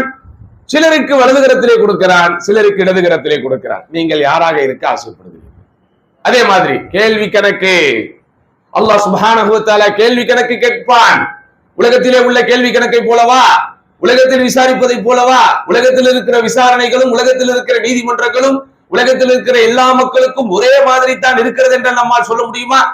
பணக்காரர்கள் எப்படி போலீஸ்காரர்களால் நடத்தப்படுகிறார்கள், ஏழை எளியவர்கள் எப்படி நடத்தப்படுகிறார்கள், அரசியல்வாதிகள் எப்படி இருக்கிறார்கள், அதிகாரம் உள்ளவர்கள் எப்படி இருக்கிறார்கள், சாதாரண பொது ஜனங்கள் எப்படி நடத்தப்படுகிறார்கள்? வித்தியாசம் இருக்கா இல்லையா? ஆனால் அல்லாஹ் வைத்திருக்கிற விசாரணையில் வித்தியாசமே இருக்காது. அல்லாஹ் கேட்கிற கேள்வி கணையில் வித்தியாசம் இருக்காது. ஆனால் இரண்டே இரண்டு ஃபார்முலாக்கள் தானங்கே. எப்படி? அல்லாஹ் சுப்ஹானஹு வ தஆலா சிலருக்கு இலகுவான முறையிலே கேள்வி கணக்கு கேட்கிறான், இன்னும் பலருக்கு சிரமமான முறையிலே கேட்கிறான். இந்த ரெண்டில் உங்களுக்கு என்ன வேணும்? குர்ஆன்ல வருதா இல்லையா? யாரை அல்லாஹ் சுப்ஹானஹு வ தஆலா இலகுவான முறையில் கேள்வி கேட்கிறானோ அந்த கேள்வி கணக்கு கேட்கக்கூடிய தொனியிலேயே அவர்களுக்கு முடிவு வந்துவிடும். என்னது? சொர்க்கம். யாரை அல்லாஹ் துருவி துருவி கேட்கிறானோ ஹலாஸ் தப்பிச்சிட முடியாது. நீ என்ன கேள்வி வேணாலும் கேளுங்க, நான் சொல்லி தப்பிச்சிருவேன் அல்லாஹ் கிட்ட சவால் விட முடியுமா? அல்லாஹ் ஒவ்வொரு அடியானையும் நேரடியாக சந்திக்கிறான். அதை அல்லாஹ்வின் தூதர் விளக்கி சொல்கிற போது லைஸ பைனஹு வ பைனல் அப்தி துர்ஜுமான், அல்லாஹ்வுக்கும் இந்த அடியானுக்கும் இடையில் மொழிபெயர்ப்பாளரே இருக்க மாட்டார்கள். நமக்கு தான் ஓரிரு மொழி தெரியும், ஆனா அல்லாஹ்வுக்கு எல்லா மொழிகளும் தெரியும். அல்லாஹ்வுக்கு தெரியாத மொழி ஒன்றுமா? மொழிகளே வேண்டாம், வார்த்தைகளே நீங்கள் பயன்படுத்த வேண்டாம். அம்மா துஃபி சுதூர், உங்களுடைய நெஞ்சங்கள் மறைத்து வைத்திருப்பது அல்லாஹ்வுக்கு தெரியும். காயினத்துல் அயுன், உங்கள் கண் ஜாடை எதை பேசுகிறதோ அது அல்லாஹ்வுக்கு தெரியும். அல்லாஹ்க்கு எதுவுமே தெரியாம இருக்காது. அப்போ இந்த ரெண்டில் நீங்கள் என்னவாக இருக்க ஆசைப்படுகிறீர்கள்? அதைத்தான் நீங்க சிந்திக்கணும். எந்த விஷயத்தை நாம் எடுத்து வைத்தாலும் என்ன செய்யணுமோ அதைத்தான் சிந்திக்கணும். ஆனால் தான் அல்லாஹ்வின் தூதர் ஸல்லல்லாஹு அலைஹி வஸல்லம் அவர்கள் காலத்து தோழர்கள் மனிதர்கள் என்ற அடிப்படையில் ஏதேனும் தவறுகளே அவர்களுடைய வாழ்க்கையிலே நிகழ்ந்து விட்டாலும் உடனே தங்களை சீர்படுத்தி அல்லாஹ்விடத்திலே பாதுகாப்பு கேட்டு நன்மையான வழியின் பக்கம் அவர்கள் திரும்பக்கூடியவர்களாக இருந்தார்கள். ரசூலுல்லாஹி ஸல்லல்லாஹு அலைஹி வஸல்லம் அவர்கள் காலத்துல ஒரு கட்டம், மதீனாவிற்கு எல்லாம் அவர்கள் வந்ததற்கு பிறகு மதீனால ஒரு கடுமையான தண்ணீர் பஞ்சம் நிலவுகிறது. தண்ணீர் பஞ்சம். தண்ணி இல்லாம ஏதாவது பண்ண முடியுமா? எதையுமே இன்றைக்கு நம்மளால் என்ன செய்ய முடியாது, அட்ஜஸ்ட் பண்ண முடியாது. இன்றைக்கு சில விஷயங்கள் நம்முடைய வாழ்க்கையில அத்தியாவசிய தேவைகளாக மாறிவிட்டது. அப்படிதானா? இன்றைக்கு நமக்கு ஒரு கம்ஃபர்டான ஒரு நிம்மதியான வாழ்க்கையில இருக்கிறோமா இல்லையா என்பதற்கு சில அடிப்படை வசதிகள் மனிதனுக்கு தேவையாக இருந்தே ஆக வேண்டும். அதுல முதன்மையானது என்ன? தட்டுப்பாடு இல்லாம தண்ணீர் வசதி, தட்டுப்பாடு இல்லாம மின்சார வசதி வேணுமா இல்லையா? அதே போன்று இன்றைக்கு தட்டுப்பாடு இல்லாத இணையதள வசதி, அதுவும் இன்னைக்கு இல்லாட்டா யாராலையும் இருக்க முடியல. அதுவும் இன்னைக்கு இல்லாம யாராலும் என்ன செய்ய முடியல, இருக்க முடியல. ஒரு மணி நேரம் போனோ ஒரு மணி நேரம் இன்டர்நெட்டோ இல்லாட்டா பைத்தியம் முடிச்ச மாதிரி ஆயிடுறான், ஏதோ அவனுக்கு ஆன மாதிரி ஆயிடுறான். அப்படிதானே? அதிலும் குறிப்பாக மாஷாஅல்லாஹ் பெண்கள் எல்லாம் அவ்வளவு அடிக்ட் ஆகிறதுக்கு இல்லை, ஆண்கள் தான் இதற்கு மிகப்பெரிய அடிக்ட் ஆக இருக்கிறார்கள். ஆனால் சிறு பிள்ளைகள் இதற்கு அடிக்ட் ஆகத்தான், அடிமையாகத்தான் இருக்கிறார்கள். யாரு? இந்த பெண் குழந்தைகளாகவே இருந்தாலும் அவங்களும் இன்னைக்கு என்ன செய்யறாங்க, அதாவது ஒரு போதை பழக்க வழக்கத்திற்கு அடிமையானதை போல இன்றைக்கு போன் பழக்க வழக்கத்திற்கு நம்முடைய பிள்ளைகள் அடிமையாயிட்டாங்க. 2 மணி நேரம் சார்ஜ் இல்லாம போன்ல எல்லாம் இறங்கிடுச்சுன்னா கரண்ட் வந்த உடனே ஃபேனை போட்டு கொஞ்சம் காத்துக்கு கீழே உட்காருவோம்னா அவனுக்கு யோசனை வர்றதில்லை. முதல்ல சார்ஜ் இறங்கி எடுத்துட்டு போய் குத்துறான். சார்ஜர் அப்படி போனுக்குள்ள ஏத்துறதுக்கு அப்புறம் அவனுக்கு நிம்மதியே வருது. அந்த அளவிற்கு இன்றைக்கு நம்ம என்ன செஞ்சிட்டோம், இந்த விஷயங்களுக்கு அடிக்ட் ஆகிட்டோம். அப்ப தண்ணீர் என்பது எந்த காலத்திலும் அத்தியாவசிய தேவையிலும் பெரிய தேவை. தண்ணீர் என்பது எல்லா காலத்திலும் அத்தியாவசியமான தேவை. அப்போ ஒரு கட்டத்தில் என்ன நடக்குது? தண்ணி பஞ்சம். மதீனால கடுமையான தண்ணி பஞ்சம். அவங்க இருக்கக்கூடிய பகுதியில ரோமா என்கிற பேரில் ஒரு கிணறு இருந்துச்சு. அந்த கிணறுல மட்டும்தான் தண்ணி. ஆனா அந்த கிணறு அரசாங்கத்திற்கு சொந்தமானதல்ல, அது ஒரு தனியாருக்கு சொந்தமானது. நீங்க பேப்பர்ல படிச்சிருப்பீங்க, இதை தனியாருக்கு தாரை வார்த்து விட்டார்கள், இதை தனியாருக்கு தந்து விட்டார்கள். நம்ம அதனுடைய சீரியஸ்னஸ் எல்லாம் உணர்றதில்லை. எவங்கிட்ட இருந்தா நமக்கு என்ன அப்படின்னு நம்ம போயிடுறோம். அப்படிதான். இப்ப உதாரணமா பஸ் ஸ்டாண்ட் இதெல்லாம் இப்ப யாருக்கிட்ட இருக்கு? அரசு போக்குவரத்து துறைன்னு வச்சிருக்கிறாங்க. ஆனா அதுலயும் கொஞ்சம் கொஞ்சமா தனியார் பஸ்ஸுகள் எல்லாம் போகுது. ஒட்டு மொத்தமா தனியார் இடத்துல எல்லாமே போயிடுச்சுன்னா பணம் உள்ளவர்கள் மட்டும் தான் என்ன செய்ய முடியும், அதனுடைய சேவைகளை பெற முடியும். பணம் இல்லாதவங்களால என்ன செய்ய முடியாது, அந்த சேவைகளை பெற முடியாது. இப்ப உதாரணமா பள்ளிக்கூடம் அரசாங்கத்துக்கிட்டே இருக்குது, தனியார்கிட்டே இருக்கு. ஆனா எல்லாருடைய பார்வையிலும் தனியார் பள்ளி தான் தரமான பள்ளிங்கிறதுனால நம்ம என்ன செய்யறோம், கஷ்டப்பட்டாலும் காசு கட்டி தனியார் பள்ளிக்கூடத்துல சேர்த்துறோம். ஆனா காசு இல்லாதவங்களால போய் தனியார் பள்ளிக்கூடத்துல சேர்க்க முடியுமா? மருத்துவமனை, அரசு மருத்துவமனைன்னு கொஞ்சம் இருக்கு, தனியார் மருத்துவமனை நிறைய இருக்கு. ஆனா நம்ம எல்லாரும் பெரும்பாலும் எங்கதான் போறோம், தனியார் மருத்துவமனைக்கு தான் போறோம். ஏன்? அரசு மருத்துவமனையில நமக்கு உண்டான ஒரு நமக்கு தேவையான அந்த சலுகைகள் அங்க இருக்காது, அல்லது அங்க சுத்தம் இருக்காது, அல்லது அங்க இருக்கக்கூடிய கிரௌட நம்மால தாங்க முடியாது, அல்லது அங்க கொசுக்கடி, இப்படி பல பிரச்சனைகள் காரணத்தினால காசு போனா போதும் நம்ம என்ன செஞ்சிருவோம், தனியாருக்கும் போற. காசு இல்லாதவங்க போக முடியுமா? அப்போ முக்கியமான தேவைகள் யார்கிட்ட தான் இருக்கணும், முக்கியமான சேவைகள் அரசுடைமையாக்கப்பட்டால் தான் பொதுமக்கள் அதனுடைய தேவைகளை பெற முடியும்.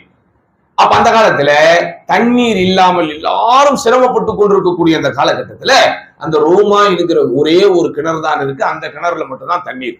ஆனா அந்த ரூமா என்கிற கிணறு ஒரு யூதனுக்கு சொந்தமானது. யாருக்கு சொந்தமானது? யூதனுக்கு சொந்தமானது. இப்ப நமக்கெல்லாம் ஒரு பிரச்சனை அப்படின்னு சொன்னா நம்ம என்ன செய்வோம்? யாருக்கிட்டையாவது போய் முறையிடும், அல்லா கிட்ட முறையிடும், அது வேற. அதற்கப்புறம் இப்ப இந்த ஏரியால லைட் வரல, இந்த ஏரியால சாக்கடை கிளியர் ஆகல, என்ன செய்வோம்? நம்ம உடனே நம்ம ஏதாவது ஒரு பள்ளிவாசல் தலைவர்கிட்ட போய் முறையிடுவாங்க நம்ம ஆண்கள். அப்ப இப்படி நடக்கும் இல்ல? அன்னைக்கு எந்த விஷயமா இருந்தாலும் அவங்க யாருக்கிட்ட தான் போய் சொல்லணும்? ரசூல்லா கிட்ட தான் சொல்லணும். ரசூலுல்லாஹ்விடத்திலே போய் எல்லாரும் தங்களுடைய பஞ்சங்களை முறையிடுகிறார்கள், தண்ணீர் தேவைகளை முறையிடுகிறார்கள். அப்போ ரசூலுல்லாஹி ஸல்லல்லாஹு அலைஹி வஸல்லம் பொதுமக்கள் எல்லோரும் இருந்த அந்த சபையில ஒரு பொது அறிவிப்பு விடுகிறார்கள். எப்படி? யார் முஸ்லிம்களுக்காக இந்த ரோமா என்கிற கிணறை அர்ப்பணிக்கிறாரோ அவருக்கு சொர்க்கம். அதுதான் அதுல விஷயம். ரோமாங்கிற கிணறு இன்றைக்கு ரொம்ப காஸ்ட்லியான கிணறு. அப்ப அந்த யூதன் என்ன செய்கிறான்? அந்த யூதனிடத்திலே போய் உஸ்மான் ரலியல்லாஹு அன்ஹு விலை பேசுகிறார்கள். உஸ்மான் ரலியல்லாஹு அன்ஹு தான் என்ன செய்யறாங்க? அந்த ரோமா என்கிற கிணறை தன்னுடைய சொந்த காசுல வாங்கி அவங்க முஸ்லிம்களுடைய பொது பயன்பாட்டிற்காக வக்ஃப் செய்கிறார்கள். வக்ஃப்னா என்னமா? அல்லாஹ்வுக்காக கொடுத்து விடுவது, அதுல நம்ம உரிமை கொண்டாடாமல் இருப்பது. அப்ப ரசூலுல்லாஹி ஸல்லல்லாஹு அலைஹி வஸல்லம் அந்த ரோமா என்கிற கிணறை வாங்கி பொதுமக்களுடைய தண்ணீர் தாகம் தீர்க்கப்படுவதற்கு பொது அறிவிப்பு செய்து ஆர்வம் ஊட்டும்போது என்ன சொன்னாங்க? யார் இந்த ரோமா கிணறை வாங்கி முஸ்லிம்களுக்காக வக்ஃப் செய்கிறாரோ அவருக்கு சொர்க்கம். ஆனால் அவர் தன்னுடைய சொந்த காசை கொடுத்து வாங்கினாலும் பொதுமக்களுடைய வாளியை விட அவரது வாளியின் அளவு கூடாது அப்படின்னாங்க. அர்த்தம் புரியுது? அதுக்கு என்ன அர்த்தம்னு இப்ப உதாரணமா முஸ்லிம்களுக்கு வாங்கி வக்ஃப் செய்யப்பட்டாச்சு. ஆட்சி தலைவர் என்ன செய்யறாரு? இந்த கிணற்றில் இருந்து ஒரு நாளைக்கு 2 வாளிகள் நீங்கள் எடுத்துக்கொள்ளலாம், அல்லது ஒரு வாளி தண்ணீர் எடுத்துக்கொள்ளலாம் அப்படின்னு அறிவிப்பு செஞ்சுட்டா இந்த அறிவிப்பு எல்லாருக்குமானது. யார் உட்பட? அந்த காசு கொடுத்து வாங்கி கொடுத்தாரே அவர் உட்பட. உடனே யாருக்குமே இன்னைக்கு பதில் சொல்ல முடியல. காரணம், யாருக்கிட்டே இன்னைக்கு காசு இல்லை. உஸ்மான் ரலியல்லாஹு கிட்ட தான் காசு இருந்துச்சு. உஸ்மான் ரலியல்லாஹு என்ன செய்யறாங்க? நேராக அந்த யூதனிடத்திலே போய் மிகப்பெரிய பொற்காசுகளை கொடுத்து அந்த கிணற்றிலே பார்ட்னர் ஆகிறார்கள். பார்ட்னர்னா என்ன தெரியுமா? அந்த கிணறு ஒரு நாளைக்கு உஸ்மான் ரலியல்லாஹு சொந்தமா இருக்கும், இன்னொரு நாள் அவனிடத்துல சொந்தமா இருக்கும். பாருங்க எவ்வளவு புத்தி கூர்மையோட வேலை பார்த்தாங்க. முதல்ல 50,000 பொற்காசுகள் என்று கிடைக்கிறேன், அதை கொடுத்து ஒரு ஷர்த்து போடுறாங்க, நிபந்தனை. என்ன நிபந்தனை? இதை ஒரு நாள் நான் பயன்படுத்துவேன், இன்னொரு நாள் நீ பயன்படுத்து. உஸ்மான் ரலியல்லாஹுடைய நாளாக எது இருக்கிறதோ அப்ப என்ன செய்வாங்க முஸ்லிம்கள்? தங்களுடைய அன்றைய நாள் தாகம் தீர்ப்பதற்கும் அடுத்த நாளின் தேவையை தீர்ப்பதற்கும் தண்ணீர் எடுத்துக்குவாங்க. ஒரு குடம் எடுக்கிறாங்க அன்னைக்கு நாள்னா, இன்னொரு குடம் எக்ஸ்ட்ரா எடுத்தா அது என்ன ஆயிடும்? அடுத்த நாள் ஆயிடும். அப்போ அந்த 2வது நாளுக்கு இவங்களுக்கு தண்ணீர் தேவை இருக்குமா?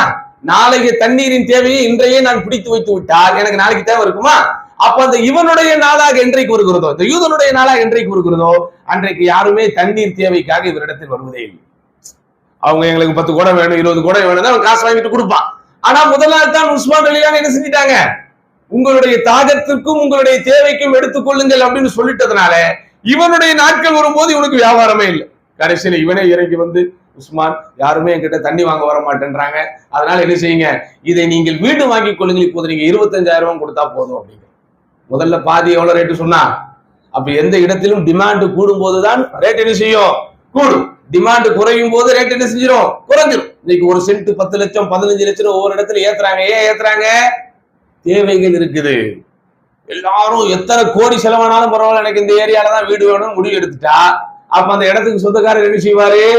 எவ்வளவு வேணாலும் ஏத்த முடியும். அப்படிதான். இல்ல நாங்க இங்க வரமாட்டோம், எங்களுக்கு எங்கிட்டாவது ஒரு மூலையில இடம் கிடைச்சா போதும் முடிவு எடுத்துட்டா அந்த இடத்துல அவனுக்கு கோடி கொடுக்க வேண்டியது வருமா? வர. அப்ப பாருங்க, அந்த 50,000 ஒரு நாளுக்கு கொடுத்தவன் முழு நாளுக்கு, அதாவது முழுசா அவங்க பேர்ல கொடுக்கும் போது அடுத்து 25,000 அப்படி வாங்கி அல்லாஹ்வின் பாதையில் அவர்கள் வக்ஃப் செய்யும் போது அதற்கு பரிசாக அல்லாஹ்வுடைய தூதர் ஸல்லல்லாஹு அலைஹி வஸல்லம் என்னதான் சொன்னாங்க? சொர்க்கம் அப்படின்னு. அப்பதான் சொர்க்கத்தை ஆசைப்படக்கூடியவர்களாகவும் நரகத்தை கண்டு அஞ்சக்கூடியவர்களாகவும் நாம் இருக்க வேண்டும். சொர்க்கத்தை ஆசைப்படக்கூடியவர்களாகவும் நரகத்தை கண்டு அஞ்சக்கூடியவர்களாகவும் நாம் இருக்க வேண்டும். உஹது யுத்தம் கடுமையான யுத்தம். உஹது போர் பத்தி படிச்சிருக்கீங்கல்ல? அந்த போர்ல தான் அல்லாஹ்வுடைய தூதர் ஸல்லல்லாஹு அலைஹி வஸல்லம் தலை காயத்து ஏற்பட்டது. அல்லாஹ்வுடைய தூதருடைய முன் பற்கள் உடைக்கப்பட்டது. அல்லாவின் தூதருடைய வதனத்தை முகத்தில் அவருக்கு தலையில அன்னைக்கு கவசம் மாதிரி ஒண்ணு போட்டிருந்தாங்க. கவசம்னா தெரியுமா உங்களுக்கு? ஹெல்மெட் இன்னைக்கு போடுறோம்ல, அந்த மாதிரி போர்க்களத்திற்கு போகும்போது இந்த போர் வீரர்கள் 3 முக்கியமான பொருளை வச்சிருப்பாங்க. ஒண்ணு ஸ்வாட் வாளு, இன்னொன்னு கேடயம் அவங்க அடிச்சா தடுக்கிறது, இன்னொன்னு தூரத்திலிருந்து ஈட்டி போன்ற எதையாவது எய்யும் போது அது முகத்திலே வேற இடத்திலே படக்கூடாதுங்கிறதுக்காக ஒரு கவச ஆடை அணிந்திருப்பார்கள். அப்ப அதுல அந்த தலைக்கு போடுற அந்த தலைக்கவசம் என்ன செய்யுது? எதிரிகள் ஓங்கி அடித்த காரணத்தினால் அவர்கள் அந்த தலைக்கவசத்துல உள்ள ஒரு ஆணி மாதிரி ஒண்ணு போய் ரசூலுல்லாஹ்வுடைய தலையில குத்தி அந்த தலையில் வழிந்த ரத்தம் அல்லாஹ்வின் தூதருடைய கால் வரைக்கும் ஒரு குறிப்பிட்ட ஒரு கடுமையான யுத்த நேரத்துல ஒருத்தர் என்ன செய்யறாரு? கையில் சில பேரித்தம்பழங்களை மட்டும் வச்சிருக்கிறார். இந்த பேரித்தம்பழத்தை நான் வாயில போட்டு சாப்பிடுறேன், இதை நான் மென்று முழுங்குவதற்குள் உள்ள போய் அந்த எதிரிகளோட சண்டை போட்டு செத்துட்டா எனக்கு என்ன கிடைக்கும்னு கேட்கிறாங்க. ரசூலுல்லாஹ் என்ன சொன்னாங்க? சொர்க்கம் கிடைக்கும். இப்படி உயிரையே கொடுக்க வரும்போது கூட அதற்கு பகரமாக ரசூலுல்லாஹி ஸல்லல்லாஹு அலைஹி வஸல்லம் அந்த மக்களுக்கு ஆர்வம் ஊட்டியது சொர்க்கத்தை கொண்டுதான். ஆனால் அந்த சொர்க்கத்தின் மீது நமக்கு ஆசைகள் இன்றைக்கு இருக்கிறதா? ஆசைகளை ஏற்படுத்துவதற்கு எதை வைத்திருக்கிறோம்? எதை பார்க்கும் போது நீங்கள் அன்றாடம் புழங்குகிற, அன்றாடம் நீங்கள் பழகுகிற, அல்லது அன்றாடம் நீங்கள் செய்யக்கூடிய காரியங்கள்ல எதை பார்த்தா உங்களுக்கு சொர்க்கத்தின் மீது ஆசை வருகிறது? அப்படி என்ன வச்சிருக்கிறீங்க? அப்ப அப்படிப்பட்ட ஒரு சூழலை நம்ம என்ன செய்யணும்? நாம் உருவாக்கி கொள்ள வேண்டும். எதாக இருந்தால் இதே போன்ற ஒரு யுத்தம் வருகிறது, தபூக் என்கிற ஒரு யுத்தம். அந்த யுத்தத்துக்கு பேர் என்ன தெரியுமா? அந்த யுத்தத்துக்கு பேரே கஷ்டகால யுத்தம் அப்படின்னு பேர். கஸ்வத்துல் உஸ்ரா அப்படிம்பாங்க. உஸ்ரானா என்னது? சிரமமான காலம். ஏன் சிரமமான காலம் அப்படின்னா பல காரணங்கள். ஒண்ணு, அந்த டைம்ல முஸ்லிம்கள்ட்ட பொருளாதாரம் இல்லை. 2வது, நிறைய போர் வீரர்கள் இல்லை. 3வது, கடுமையான வெயில். வெயில் உங்களுக்கு பாலைவன சவுதியில வெளிநாட்டு யாரு இருந்தீங்கன்னா உங்களுக்கு தெரியும், அங்க அடிக்கிற வெயில் எப்படி இருக்கும்? ரொம்ப கடுமையா இருக்கும். நம்ம நாட்டுல இருக்கக்கூடிய வெயிலும் கடுமையானதுதான். இருந்தாலும் இங்க இருக்கக்கூடிய வெயில் என்ன செய்யும்னா நமக்கு வியர்வையை தரும். ஆனா அதை நம்மளால சமாளிச்சுக்க முடியும். ஆனால் அங்கே அடிக்கக்கூடிய பாலைவன தீயில் வெந்து வரக்கூடிய வெயிலை பொறுத்த வரைக்கும் நம்மளை அப்படியே அமைக்கிறோம். நம்மள என்ன செஞ்சிடும்? அப்படியே ரொம்ப டயர்ட் ஆகிக்கிறோம், நடக்கவே முடியாது. அப்போ இவர்களெல்லாம் அந்த போருக்கு கிளம்புவதற்கு ஆயத்தமாக இருக்கும் போது அங்கிருந்த நயவஞ்சகர்கள் தெரியுதா? யார் நயவஞ்சகர்கள்? உள்ளத்தில் இறை மறுப்பை வைத்துக் கொண்டு ஈமான் இருப்பதாக வெளியில் நாடகம் ஆடக்கூடியவர்கள். அந்த நயவஞ்சகர்கள் என்ன செய்யறாங்க? நயவஞ்சகர்கள் இவர் நீங்க லாத்தன் ஃபிரு, நீங்க என்ன செய்யாதீங்க, இந்த போருக்காக புறப்பட்டு செல்லாதீர்கள். ஏன்டா புறப்படக்கூடாது? வெயில் கடுமையா அடிக்குது.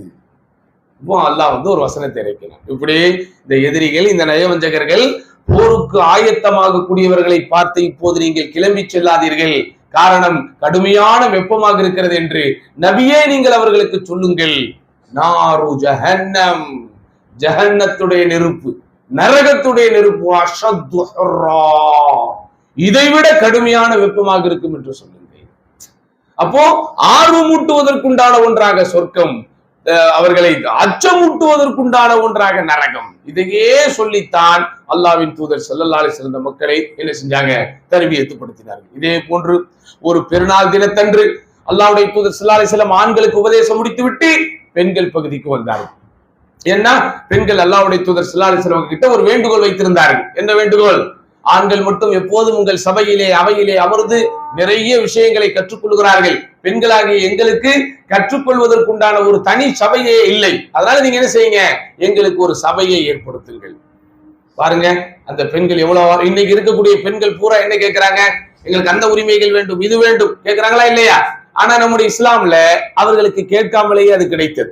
இன்றைக்கு அமெரிக்கா போன்ற நாடுகள்லாம் பெண்களுக்கு அப்படி வைத்திருக்கிறது, இப்படி வைத்திருக்கிறது என்று பெரிதாக சொல்கிறார்கள். ஆனால் இந்த பெண் உரிமைகளை எல்லாம் அவர்கள் பெற்றது தங்களில் பல பேரை பலி கொடுத்து நிறைய போராட்டங்கள் செய்து, அவர்களுக்காக நிறைய சங்கங்கள், கட்சிகள் எல்லாம் வந்து அரசாங்கத்திற்கு எதிராக போராடி ரொம்ப கஷ்டப்பட்டுதான் அவங்களுக்கு எல்லா உரிமைகளும் கிடைச்சிச்சு. இன்றைக்கு பெண்கள் மாஸ்டர் எல்லாரும் கல்லூரிக்கும் பள்ளிக்கூடத்திற்கும் போய் படிக்கிறார்கள். ஒரு 50 ஆண்டுகளுக்கு முன்பு, 100 ஆண்டுகளுக்கு முன்பு நிலைமைகள் அப்படி இருந்ததா? அடுப்பூதும் பெண்களுக்கு படிப்பதற்கு எழுதிய வச்சாரு. அடுப்பூதும் பேப்போ இந்த சமீபத்துல நாம் வாழுகிற இந்த நூற்றாண்டிலேயே இது பேசப்பட்ட கருத்து. அப்போ 100 வருஷத்துக்கு முன்னாடி எப்படி இருந்திருக்கும்? 200 வருஷத்துக்கு முன்னாடி பெண்கள் எப்படி இருந்திருப்பாங்க? 300 வருஷத்துக்கு முன்னாடி எப்படி இருந்திருப்பாங்க? அதனால்தான் அந்த காலத்திலே பிறக்கும் குழந்தை பெண் குழந்தை என்று தெரிந்து விட்டால் உயிரோடு புதைக்கவே செய்து விடுவார்கள். அப்படிப்பட்ட பாவிகளாக வாழ்ந்தார்கள். பெண்களுக்கு ஆன்மா இருக்கிறதா இல்லையா என்பதை அவர்கள் கவிதை போட்டு பேசுவார்கள். அந்த மாதிரி பெண்கள் சமுதாயத்தை கொடுமைப்படுத்திய ஒரு காலகட்டம் தான். ஆனா அந்த காலகட்டத்தில் எந்த பெண்களுமே யா ரசூலல்லாஹ் எங்களுக்கு சொத்துரிமை வேண்டும் என்று கேட்கல. அல்லாஹ் அவர்களுக்கு சொத்துரிமையை கொடுத்தான். யா அல்லாஹ் எங்களுக்கு மன உரிமை, யா ரசூலல்லாஹ் எங்களுக்கு மன உரிமை வேண்டும், எங்களுக்கு மன விலக்கு உரிமை வேண்டும், எதுவுமே அவங்க கேட்கல.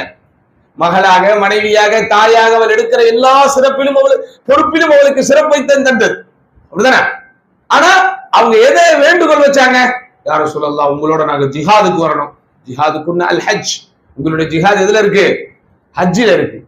ஆணுக்கும் பெண்ணுக்கும் ஹஜ் என்பது ஒரே மாதிரி கடமைதான் என்றாலும் ஆண்களுக்கு ஜிஹாத் என்பது கடமையாக்கப்பட்ட ஒன்று, பெண்களுக்கு அது கடமையாக்கப்பட்ட ஒன்றாக இல்லாவிட்டாலும் அந்த ஹஜ்ஜுக்கு அவர்கள் செல்வது அவர்கள் ஜிஹாதுக்கு செல்வதற்கு சமமாக ரசூலுல்லாஹ் சொன்னாங்க. அப்போ எங்களுக்கு படிப்பதற்கு உரிமை வேணும், சொத்துரிமை வேணும், எங்களுக்கு எங்க பொருளாதாரத்தை நாங்க செலவு பண்றதுக்கு உரிமை வேணும், எங்களுடைய கணவனை நாங்கள் தேர்ந்தெடுப்பதற்கு உரிமை வேண்டும், எங்களுடைய கணவர் எங்களுக்கு கொடுமைப்படுத்துகிறார் என்றால் அவரை விட்டு விலகுவதற்கு எங்களுக்கு உரிமை வேணும். இதுதானே பெண்களுக்கு தேவைப்படக்கூடிய உரிமை. இது எதையுமே அவங்க கேட்கல, ஆனா கேட்காமலே அவங்களுக்கு கிடைச்சு. அதுதான் இஸ்லாம். அதுதான் நீங்க புரியணும். ஒரு பெண் இந்த சமூகத்தில் நிம்மதியாக வாழ்வதற்கு என்னவெல்லாம் அவளுக்கு தேவையோ அதை அவள் கேட்காமலேயே இஸ்லாம் அவர்களுக்கு கொடுத்தது. ஆணும் பெண்ணும் சமம் என்று சொல்லுவார்கள். புரியாத பைத்தியக்காரத்தனமான வாதம் அது. அது எப்படி ஆணும் பெண்ணும் சமமாகும்? உங்களுக்கு 2 பிள்ளைகள் இருக்கிறாங்கன்னு வைங்க. 20 வயசுல ஒரு பையன், 2 வயசுல ஒரு பையன், 2 பேரும் உங்களுக்கு பிறந்த பிள்ளைக்கு தானே. 2 பேருக்கு நான் நீதியாத்தான் இருப்பேன்ட்டு இவனுக்கு கொடுக்குற பிரியாணி தூக்கி நீங்க அவனுக்கு கொடுக்க முடியுமா? சொல்லுங்க. இவனுக்கு எடுத்த பெரிய சட்டையும் பேண்டையும் அவனுக்கு நீங்க கொடுக்க முடியுமா? அப்ப இங்க சமம் என்பது பேச்சல்ல, நீதி என்பது பேச்சு. இவனுடைய வயிறு பசி தீர்வதற்கு என்ன கொடுக்கணுமோ அதை அவனுக்கு கொடுக்கணும், இவனுடைய வயிற்று பசி தீர்வதற்கு என்ன கொடுக்கணுமோ அதை கொடுக்கணும். அப்பதனால் எங்குமே சமம் என்பது சரியான நிலைப்பாடல்ல, நீதி என்பதுதான் நிலைப்பாடு.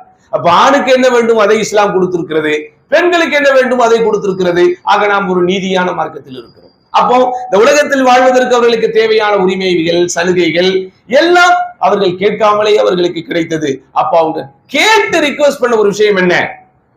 ஆம்பளைகளுக்கெல்லாம் நீங்க டெய்லி உபதேசம் பண்ணிக்கிட்டு இருக்கிறீங்க, பெண்களாகி எங்களுக்கு ஒரு தனிப்பட்ட உபதேசம் செய்யுங்க. உடனே ரசூல் ஸல்லல்லாஹு அலைஹி வஸல்லம் பெருநாள் தொழுகையில குத்பா முடிச்சுட்டு நேரா பெண்கள் பகுதியில என்ன சொன்னாங்க? இன்னி உரீதுகுன்ன அக்ஸர அஹ்லின் நார், பெண்களே நான் உங்களை நரகத்தில் பெரும்பான்மையானவர்களாக பார்த்தேன். நரகத்தில் உங்களை உலகத்தில் வாழக்கூடிய மனிதர்களில் பெரும்பான்மையானவர்கள் நரகத்துக்கு தான். அந்த பெரும்பான்மையானவர்களில் பெரும்பான்மையானவர்கள் யாரு? அல்லாஹ் காப்பாத்தணும். இத ரசூல் ஸல்லல்லாஹு அலைஹி வஸல்லம் நீங்க நல்லா கவனிக்கணும். இறை மறுப்பாளர் வீட்டு பெண்களை வைத்துக் கொண்டோ, இணை வைப்பாளர்கள் வீட்டு பெண்களை வைத்துக் கொண்டோ, யூத பெண்மணிகளை வைத்துக் கொண்டோ பேசினார்களா? யாரை வச்சு பேசினாங்க? சஹாபி பெண்மணிகள். அதற்காக அவங்க அப்படி நம்ம போயிடக்கூடாது. பெண்கள் படிப்பினை பெறுவதற்காக பொதுவாக சொன்னாங்க. என்ன சொன்னா? உரீதுகுன்ன அக்ஸர அஹ்லின் நார், நான் உங்களை நரகத்தில் பெரும்பான்மையானவர்களாக பார்த்தேன். உடனே அதில் இருந்த ஒரு தைரியமான பெண்மணி எழுந்து, ஏன் அப்படி, எங்களுக்கு என்ன நேர்ந்தது என்று கேட்டபோது ரசூலுல்லாஹி ஸல்லல்லாஹு அலைஹி வஸல்லம் 2 விஷயங்களை காரணமாக சொன்னார்கள். என்னது? ஒன்று, தக்ஃபுர்னல் அஷீர், கணவன்மார்களை நிராகரிக்கிறீர்கள், கணவன்மார்களை புறக்கணிக்கிறீர்கள், அவர்களுக்கு செய்யக்கூடிய கடமைகளில் குறை வைக்கிறீர்கள், அவர்களுக்கு நீங்கள் நன்றி நவில்லாமல் இருக்கிறீர்கள். இது முதலாவது. இரண்டாவது என்ன? துக்ஸிர்னல் லஅன், அதிகமாக சபிக்கிறீர்கள். எடுத்த உடனே கொள்ளையில போவ, அதுல போவ, இதுல போவதான் பேச்சு. வாயை திறந்தாலே அல்லாஹு அக்பர், அச்சில் ஏற்ற முடியாத வார்த்தைகளை சர்வசாதாரணமாக பெண்கள் என்ன செஞ்சிடறாங்க? சபித்து விடுகிறீர்கள். ஆண்கள் சபிக்கிறதே இல்லையா? சபிக்கிறோம், கொஞ்சம் தான் சபிக்கிறோம். பெண்கள் அளவுக்கு ரொம்ப இன்டெப்தா போய் ஆழ அகலத்தை கவனிச்சு அப்படியே வெப்பன் மாதிரி என்ன செய்யறது இல்ல, ஆண்கள்லாம் சபிக்கிறது. அவங்களுக்கு அதெல்லாம் தெரியாது. பெண்கள் தான் என்ன செய்வாங்க? ரொம்ப ஆழமாக சபிப்பதற்குண்டான, இது அந்த காலத்துல இருந்து நான் உங்க ஊர் பொம்பளைகளை பத்தி சொல்றேன், பொதுவா சொல்றேன். அப்போ அதிகமாக நீங்கள் சபிக்கிறீர்கள் அப்படின்னா, அப்ப பாருங்க, எந்த கெட்ட விஷயத்தை சமுதாயத்திலும் இருந்து அல்லாஹ்வுடைய தூதர் ஸல்லல்லாஹு அலைஹி வஸல்லம் தூய்மைப்படுத்த வேண்டும் என்றாலும் அங்கே நரகத்தை தான் என்ன செஞ்சாங்க? நினைவு கூறினார்கள். ஷின்ஃபானி மின் அஹ்லின் நார், நரகவாசிகளில் 2 கூட்டத்தினர்கள் இருக்கிறார்கள் அப்படின்னு அல்லாஹ்வுடைய தூதர் என்ன செய்யறாங்க? அடக்குமுறையில் ஈடுபடுபவர்கள், அநியாயத்திலே ஈடுபடுபவர்களை குறித்து சொன்னார்கள். அதே போன்று பெண்கள் என்ன செய்யறது? ஹிஜாப் அணிந்தும் ஆடை அணிந்தும் அணியாதவர்களாக இருப்பார்கள், சாய்ந்து சாய்ந்து நடப்பார்கள், பிறரை சாய்க்க சாய்க்க நடப்பார்கள். அவங்களையும் அல்லாஹ்வுடைய தூதர் நரகத்தை சொல்லிதான் என்ன செஞ்சாங்க, எச்சரிக்கை செய்தார்கள். நன்மையான விஷயங்களை செய்யும் போது சொர்க்கத்தை சொல்லிதான் ஆர்வமூட்டினார்கள். நபிகள் நாயகம் ஸல்லல்லாஹு அலைஹி ஹிஜ்ரத்திற்காக புறப்படும் போது யார் கூட ஹிஜ்ரத்துக்கு போனாங்க? ஹிஜ்ரத்னா என்னதுமா? ஹிஜ்ரத்னா என்ன சொல்லுங்க? நாடு துறந்து செல்லக்கூடிய பயணம். எங்க வீட்டுக்காரர் தான் துபாய்க்கு போயிருக்காரு, அது ஹிஜ்ரத்து கிடையாது. ஏன்னா போன திரும்பி இங்கதான் வரணும். ஹிஜ்ரத்னா என்னது? போனா எல்லாத்தையும் மறந்துடணும். இந்த ஊர்ல யாரெல்லாம் இருக்கிறாங்களோ எல்லாத்தையும் விட்டு போட்டு அல்லாஹ் மறுமை அப்படின்னு ஒட்டு மொத்தமாக நிரந்தரமாக ஒரு ஊரை விட்டு இன்னொரு ஊருக்கு போவதற்கு பேர் ஹிஜ்ரத்து பயணம். அப்படிதான் ரசூலுல்லாஹ் என்ன செஞ்சாங்க, மக்கால இருந்து மதீனாவுக்கு போனாங்க. அதனால மதீனால இருந்து அவங்க மக்காவுக்கு வந்த உடனேயே மக்காவில் தங்கும் போது பிரயாணிகள் தொழக்கூடிய ஜம்மு கசர் தொழுகையை தொழுதாங்க. ஒரு பிரயாணி எங்க தொழுகையை சுருக்கி தொழுவார்? உள்ளூர்லயா? வெளியூர்ல தானே சுருக்கி தொழுவார். அப்போ பிறந்த ஊர் மக்காவாக இருந்தாலும் ஹிஜ்ரத் செய்து ஒரு ஊருக்கு போய்விட்டால் அந்த ஊர் அவர்களுக்கு நிரந்தரமான ஊராக ஆகிவிடும். அல்லாஹ்வுடைய தூதர் எந்த ஊர்ல மரணித்தார்கள்? மதீனால தானே. அப்போ ரசூலுல்லாஹி ஸல்லல்லாஹு அலைஹி வஸல்லம் அவர்கள் ஹிஜ்ரத் பயணத்திற்காக போகும்போது யார் கூட போனாங்க? அபூபக்கர் ரலியல்லாஹு அன்ஹுவோட போனாங்க. அப்ப அந்த அபூபக்கர் ரலியல்லாஹு அன்ஹு அவர்களும் ரசூலுல்லாஹி ஸல்லல்லாஹு அலைஹி வஸல்லம் அவர்களும் அந்த வாகனத்திலே ஹிஜ்ரத்திற்காக அவர்கள் புறப்படுவதற்கு தயாரான போது அந்த பிரயாணத்திற்கு தேவைப்படக்கூடிய பொருட்களை எல்லாம் யார் வந்து கட்டுறா? யாருமா கட்டினா? அபூபக்கருடைய மகளார் அஸ்மா ரலியல்லாஹு அன்ஹா. அபூபக்கர் எத்தனை பொண்ணுங்க? அஸ்மா, ஆயிஷா. யார் ஃபர்ஸ்ட்? அறிஞர்களுக்கு மத்தியில கருத்து வேறு. அஸ்மா தான் ஃபர்ஸ்ட், ஆயிஷா தான் நெக்ஸ்ட். அஸ்மா ரலியல்லாஹு தான் முதல். ஆனா நம்ம வீடுகள்ல பெரும்பாலும் பேர் வைக்கும் போது முதல்ல ஆயிஷான்னு வச்சிடறோம். எனக்கு கூட 2 பொண்ணு, ஆயிஷா அஸ்மா. முதல்ல ஆயிஷா வச்சுட்டோம். ஏன்னா நமக்கு தெரியாது ஆயிஷாக்கு அப்புறம் இன்னொரு அஸ்மா வரும். சரிதானே? முதலே நமக்கு தெரிஞ்சது அஸ்மா ஆயிஷான்னு ஆர்டரா போயிருப்போம். ஆனா பெரும்பாலும் ஆயிஷா என்பது அல்லாஹ்வின் தூதருடைய மனைவி, உம்முல் முஃமினீன் அப்படிங்கிறதுனால சிறப்பில் அவங்க இருக்கிறாங்க முதல்ல. அதனால நம்ம வீட்டு பெண்களுக்கு முதலில் பேர் வைக்கும் போது யாருடைய பேர் வைக்கிறோம்? ஆயிஷான்னு வைக்கிறோம். அடுத்து ஒரு பெண் குழந்தை சுப செய்தியாக அல்லாஹ்விடமிருந்து வரும்போது அஸ்மான்னு வச்சிடறோம். அஸ்மா ரலியல்லாஹு சிறந்த ஒரு பெண்மணி தான். சொர்க்கத்தை கொண்டு நன்மாராயம் சொல்லப்பட்ட சுபைர் இப்னுல் அவ்வாம் ரலியல்லாஹு அன்ஹு அவர்களுடைய மனைவி.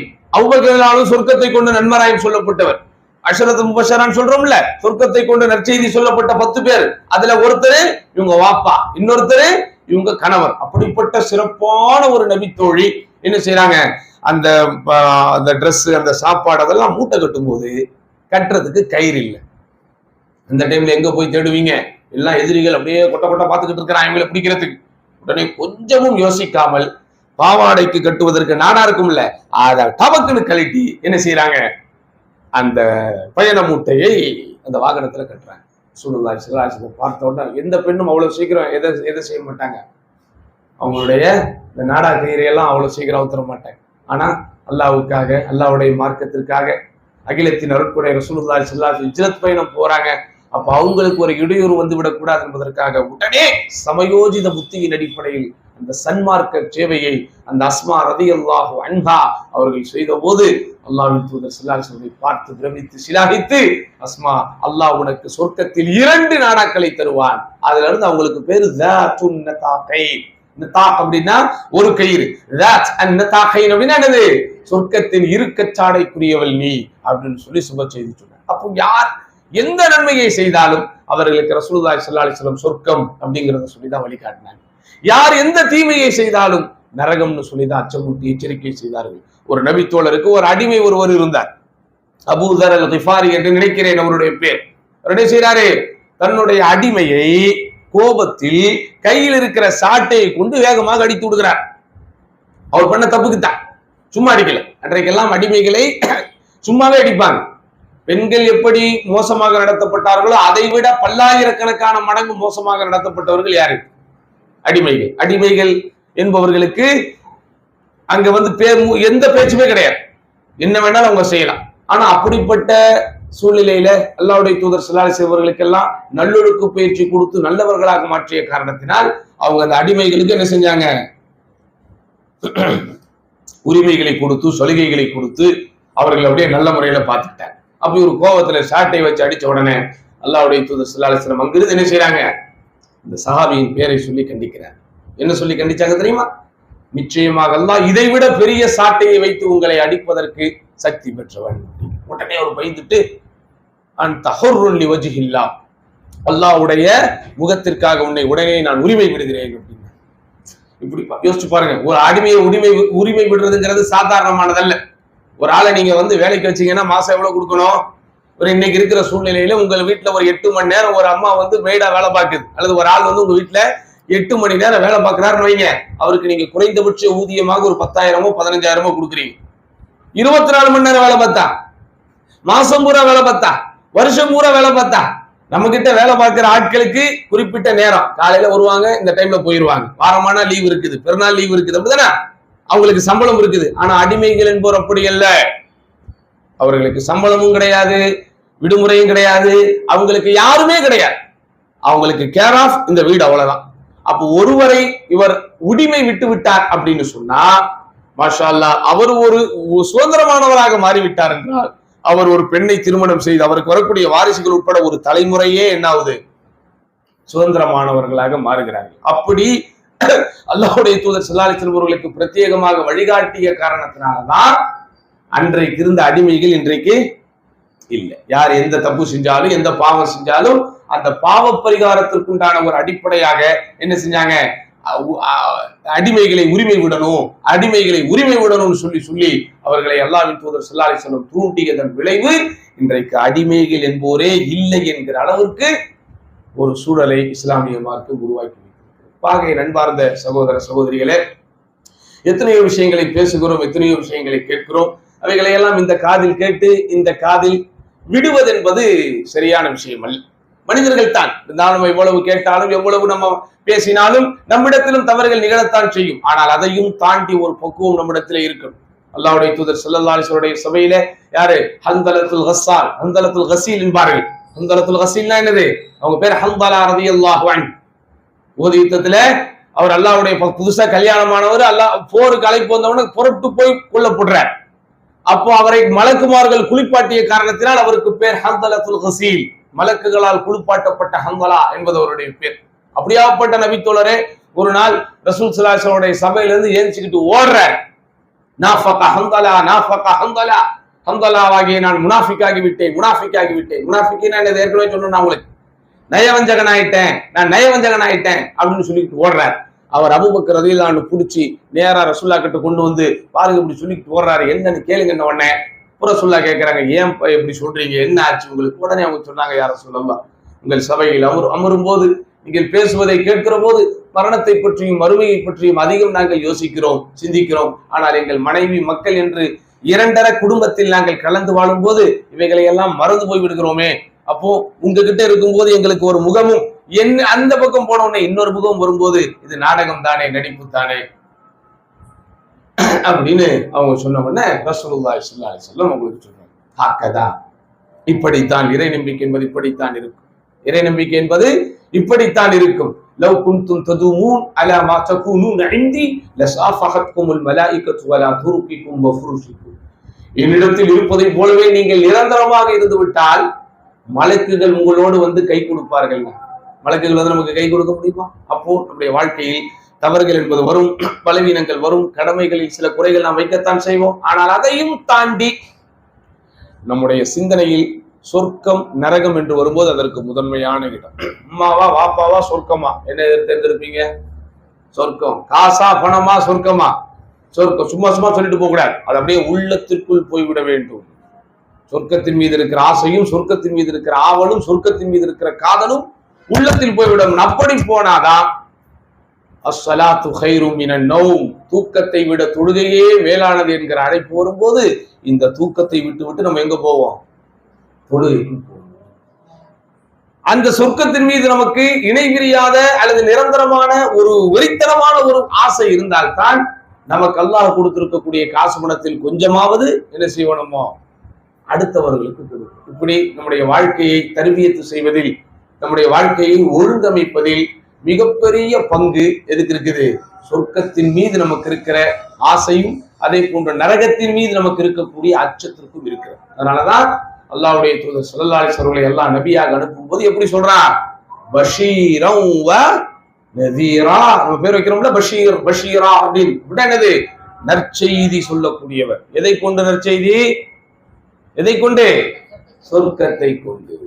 எதை கொண்டு எச்சரிக்கை? நரகத்தை கொண்டு எச்சரிக்கை. அப்ப அந்த சொர்க்கத்தை கொண்டு நற்செய்தி சொல்லும் போது அல்ஹம்துலில்லாஹ் அந்த அந்த ஒரு ஆறுதல் நம்முடைய உள்ளத்துக்கு வந்துருச்சு. இந்த உலகத்துல மற்றவங்களோட நம்ம கம்பேர் பண்ணும்போது சாதாரணமா வாழ்ந்தா அது நமக்கு பெருசா தெரியாது. அவங்க கிட்ட இருக்கிற காசு நம்ம கிட்ட இல்ல, அவங்க கிட்ட இருக்கிற கார் நம்ம கிட்ட இல்ல, அல்லது அவங்க கிட்ட இருக்கிற ஆரோக்கியம் நம்ம கிட்ட இல்ல, அல்லது அவங்களுக்கு இருக்கக்கூடிய அளவுக்கு ஒரு பெரிய குடும்பம் என்கிட்ட இல்ல, அப்படிங்கிற இந்த விஷயங்கள் எல்லாம் என்னை எப்போ பாதிப்பை ஏற்படுத்தாது? ஆனா நான் சொர்க்கத்துக்கு போயிட்டா இதெல்லாம் நமக்கு ஒண்ணுமே இல்லைங்கிற அந்த எண்ணம் நம்முடைய உள்ளத்தில் ஆழமா வரணும். இறுதியாக ஒரே ஒரு சம்பவத்தை சொல்லி இன்றைய வகுப்பை இன்ஷா அல்லாஹ் நிறைவு செய்கிறேன். வழக்கமா எத்தனை மணிக்கு முடிப்பாங்க? 8:30 தான் முடிப்பாங்களா? சரி. அல்லாஹ்வுடைய தூதர் ஸல்லல்லாஹு அலைஹி வஸல்லம் அவர்கள் ஒரு செய்தி சொன்னாங்க. மறுமை நாளில் அன்அமு அஹ்லி துன்யா அப்படின்னு ஒருத்தன் கொண்டு வரப்படுவான். அன்அம் அஹ்லி துன்யானா யாரு? இந்த உலகத்தில் வாழ்ந்தவர்களிலேயே ஆக பெரும் அருட்கொடைகளை அனுபவித்தவன். இப்ப இவ்வளவு பேர் நம்ம இங்க இருக்கிறோமே, நம்ம எல்லாரும் ஒரே மாதிரி பொருளாதார நிலையில இருக்கிறோமா? நம்ம எல்லாத்துக்கும் ஒரே மாதிரி வீடு, ஒரே மாதிரி வருமானம், ஒரே மாதிரி சாப்பாடா? இப்ப இன்னைக்கு மதியானம் யார் யாரெல்லாம் என்னென்ன சாப்பிட்டீங்கன்னு கேட்டா ஒவ்வொருத்தரும் ஒவ்வொரு பதில். பெரும்பாலும் நம்ம பிரியாணின்னு சொல்லுவோம். ஏன்னா வெள்ளிக்கிழமை பிரியாணி என்பது முஸ்லிம்களின் தேசிய உணவாக மாறிவிட்டது. யார் இந்த சட்டத்தை எழுதி வச்சான்னு தெரியல. எந்த ஊருக்கு போனாலும் வெள்ளிக்கிழமையான பிரியாணி இல்லாட்டா அவனுக்கு அது வெள்ளிக்கிழமைனே நம்ப மாட்டேன்றான். அப்படிதானே? வெள்ளிக்கிழமான பிரியாணி வந்துடணும், நெய்ச்சோறு வந்துடணும், இல்லாட்டா மூட் அவுட்டே ஆயிருது. அவன் இருந்தாலும் வித்தியாசம் வரும். நான் மட்டன் பிரியாணி சாப்பிட்டேன், இல்ல நான் சிக்கன் பிரியாணி சாப்பிட்டேன், இல்ல நான் பீஃப் பிரியாணி சாப்பிட்டேன், இல்ல நாங்க நெய்ச்சோறு சாப்பிட்டோம், அல்லது நாங்க ஏதாவது ஒண்ணு சொல்லுவோம். காலை உணவு என்ன எடுத்தீங்க? ஒவ்வொருத்தருக்கும் வித்தியாசம் வரும். அவரவருடைய வசதிக்கு ஏற்ப, அவரவருடைய சூழலுக்கு ஏற்ப என்னப்படுது? வித்தியாசப்படுது. எல்லாரையும் அல்லாஹ் சுப்ஹானஹு வ தஆலா ஒரே மாதிரியான நிலையில் இந்த உலகத்துல வச்சிருக்கிறானா? வைக்கல. ஏன் வைக்கல? அதுக்கெல்லாம் நமக்கு பதில் தெரியணும்னு அவசியமே இல்லை. முதல்ல நல்லா புரிஞ்சுக்க. எல்லா கேள்விகளுக்கும் நம்ம பதில் தெரிஞ்சா நம்ம அல்லாஹ்வாயிரும். நவுது பில்லாஹ். நம்ம அல்லாஹ்வால் படைக்கப்பட்டவங்களா? அல்லாஹ்வால் படைக்கப்பட்டு புரிஞ்சு ஒமா ஊதீது மினல் இல்மி இல்லா கலீலா. அல்லாஹ் தெளிவாக சொல்லிவிட்டான். கல்வியில் உங்களுக்கு வழங்கப்பட்டிருப்பதெல்லாம் சொற்பமே என்று வேறில்லை. பதில் தெரியாத வினாக்களுக்காக உங்கள் நேரங்களை வீணடித்து விடாதீர்கள். நம்ம நிறைய பேர் நம்முடைய நேரத்தை வீணடிக்கிறதே, நான் மட்டும் இவ்வளவு சம்பாதிக்கிறான், இவ்வளவு அதை பத்தி நீங்க யோசிக்காதீங்க. அல்லாஹ்வுக்கு தெரியும். நீங்கள் ஒரு 50 வருடத்திற்கு முன்னாடி உங்களுடைய பெற்றோர்களுக்கு இருந்த பொருளாதாரமா இப்போது உங்களுக்கு இருக்கிறது? அவங்கள விட அல்லாஹ் நம்மளை மேம்படுத்தி வச்சிருக்கிறானா இல்லையா? போன தலைமுறையில் இருந்ததை விட இந்த தலைமுறையில நம்மள சில பேர் மேம்படுத்தப்பட்டிருக்கிறோமா இல்லையா? அல்லாஹ்வுக்கு தெரியும். எதை எப்போ எப்படி கொடுக்கணுங்கிறது அல்லாஹ்வுக்கு தெரியும். அப்ப அந்த மாதிரி உலகத்தில் அல்லாஹுவால் படைக்கப்பட்ட மனிதர்களில் நீங்க தரப்படுத்துறீங்கன்னா, தரப்படுத்துறதுன்னா என்ன? இவர் எவ்வளவு நிம்மதியா வாழ்றாரு, இவர் எவ்வளவு நிம்மதியா வாழ்றாரு. இதுக்கு நம்ம பெரிய எக்ஸாம்பிளுக்கு எல்லாம் போக வேண்டாம். இல்ல நீங்க ரயில் பயணம் பண்ணிருக்கீங்களா? ரயில் பயணம் எல்லாம் பண்ணிருக்கிறோம். இங்க இருந்து நம்ம மதுரைக்கோ சென்னைக்கோ போகும்போது ரயில்ல நம்ம புக் பண்ணிட்டு போறோம். அந்த ரயில் பெட்டிகளை பாருங்க, உலகத்தோட தத்துவத்தை நீங்க புரிஞ்சுக்குவீங்க. ஒரு கூட்டம் கையில பெரிய பைய வச்சுக்கிட்டு, பொண்டாட்டியை வச்சுக்கிட்டு, கை குழந்தைய வச்சுக்கிட்டு அப்படியே அன்ரிசர்வ் கம்பார்ட்மெண்ட்ல ஏறுவாங்க. பார்த்திருக்கீங்களா? அவங்களும் 12 மணி நேரம் தான் டிராவல் பண்ண போறாங்க, அல்லது 14 மணி நேரம் தான் டிராவல் பண்ண போறாங்க. அங்க இருக்கிற கூட்டத்துல கையில சும, இடுப்புல சும இப்படி வச்சுக்கிட்டு ஒரு கூட்டம் இதுல ஏறும். அப்படியே தள்ளி வரும். அந்த பக்கம் வந்த உடனே என்ன இருக்கும்? செகண்ட் கிளாஸ் ஸ்லீப்பர் இருக்கும். அங்க போனா அது அடிக்கிற வெயில் தான் இருந்தாலும் அங்கேயும் கிரௌண்ட் தான். டக்குன்னு என்ன செய்வோம்? உள்ள போனோம். அங்கேயும் பாருங்க, lower berth, middle berth, upper berth. Lower berth கிடைச்சவனுக்கு அல்லாஹ் அக்பர் பெரிய மெடிக்கல் சீட்டே கிடைச்ச மாதிரி ஒரு சந்தோஷம். அது ஒரு சைடு லோயர் இருக்குல்ல, இந்த பக்கம் இருக்கு பாருங்க, அதுல ஒருத்தருக்கு கிடைச்சிருச்சுன்னா ரொம்ப சந்தோஷம். ஏன்? அவன் ஏற வேண்டாம், யாரும் அவனை டிஸ்டர்ப் பண்ண மாட்டாங்க. அது பாட்டுக்கு பைய கொண்டு வந்து வச்சோமா தலைவாறு மாதிரி வச்சுட்டு அது பாட்டு காலை நீட்டிட்டு தூங்கிடலாம். ஆனா இங்க இருக்கக்கூடிய பெர்த் அப்படி இல்லை. நேரா 3 பேர் இங்கதான் உட்காருவான். எப்பண்டா இவன் எந்திப்பான்னு நீங்க பாத்துக்கிட்டே இருக்கணும். ஒருத்தன் எந்திரிச்சிருவான், ஐயோ இன்னொருத்தரும் எந்திக்கணுமே, இப்படி இப்படி இப்படி என்னவோ பண்ணி பார்ப்பான். அவன் எப்படி எந்திக்கணும்னு நினைக்கிறானோ அப்பதான் எந்திப்பான். இப்படி சிக்கல். அப்படியே கொஞ்சம் தள்ளி போறோம். 5 நிமிஷத்துல முடிச்சிடலாமா? சரி, 5 நிமிஷத்துல முடிக்க சொல்லிட்டேன்.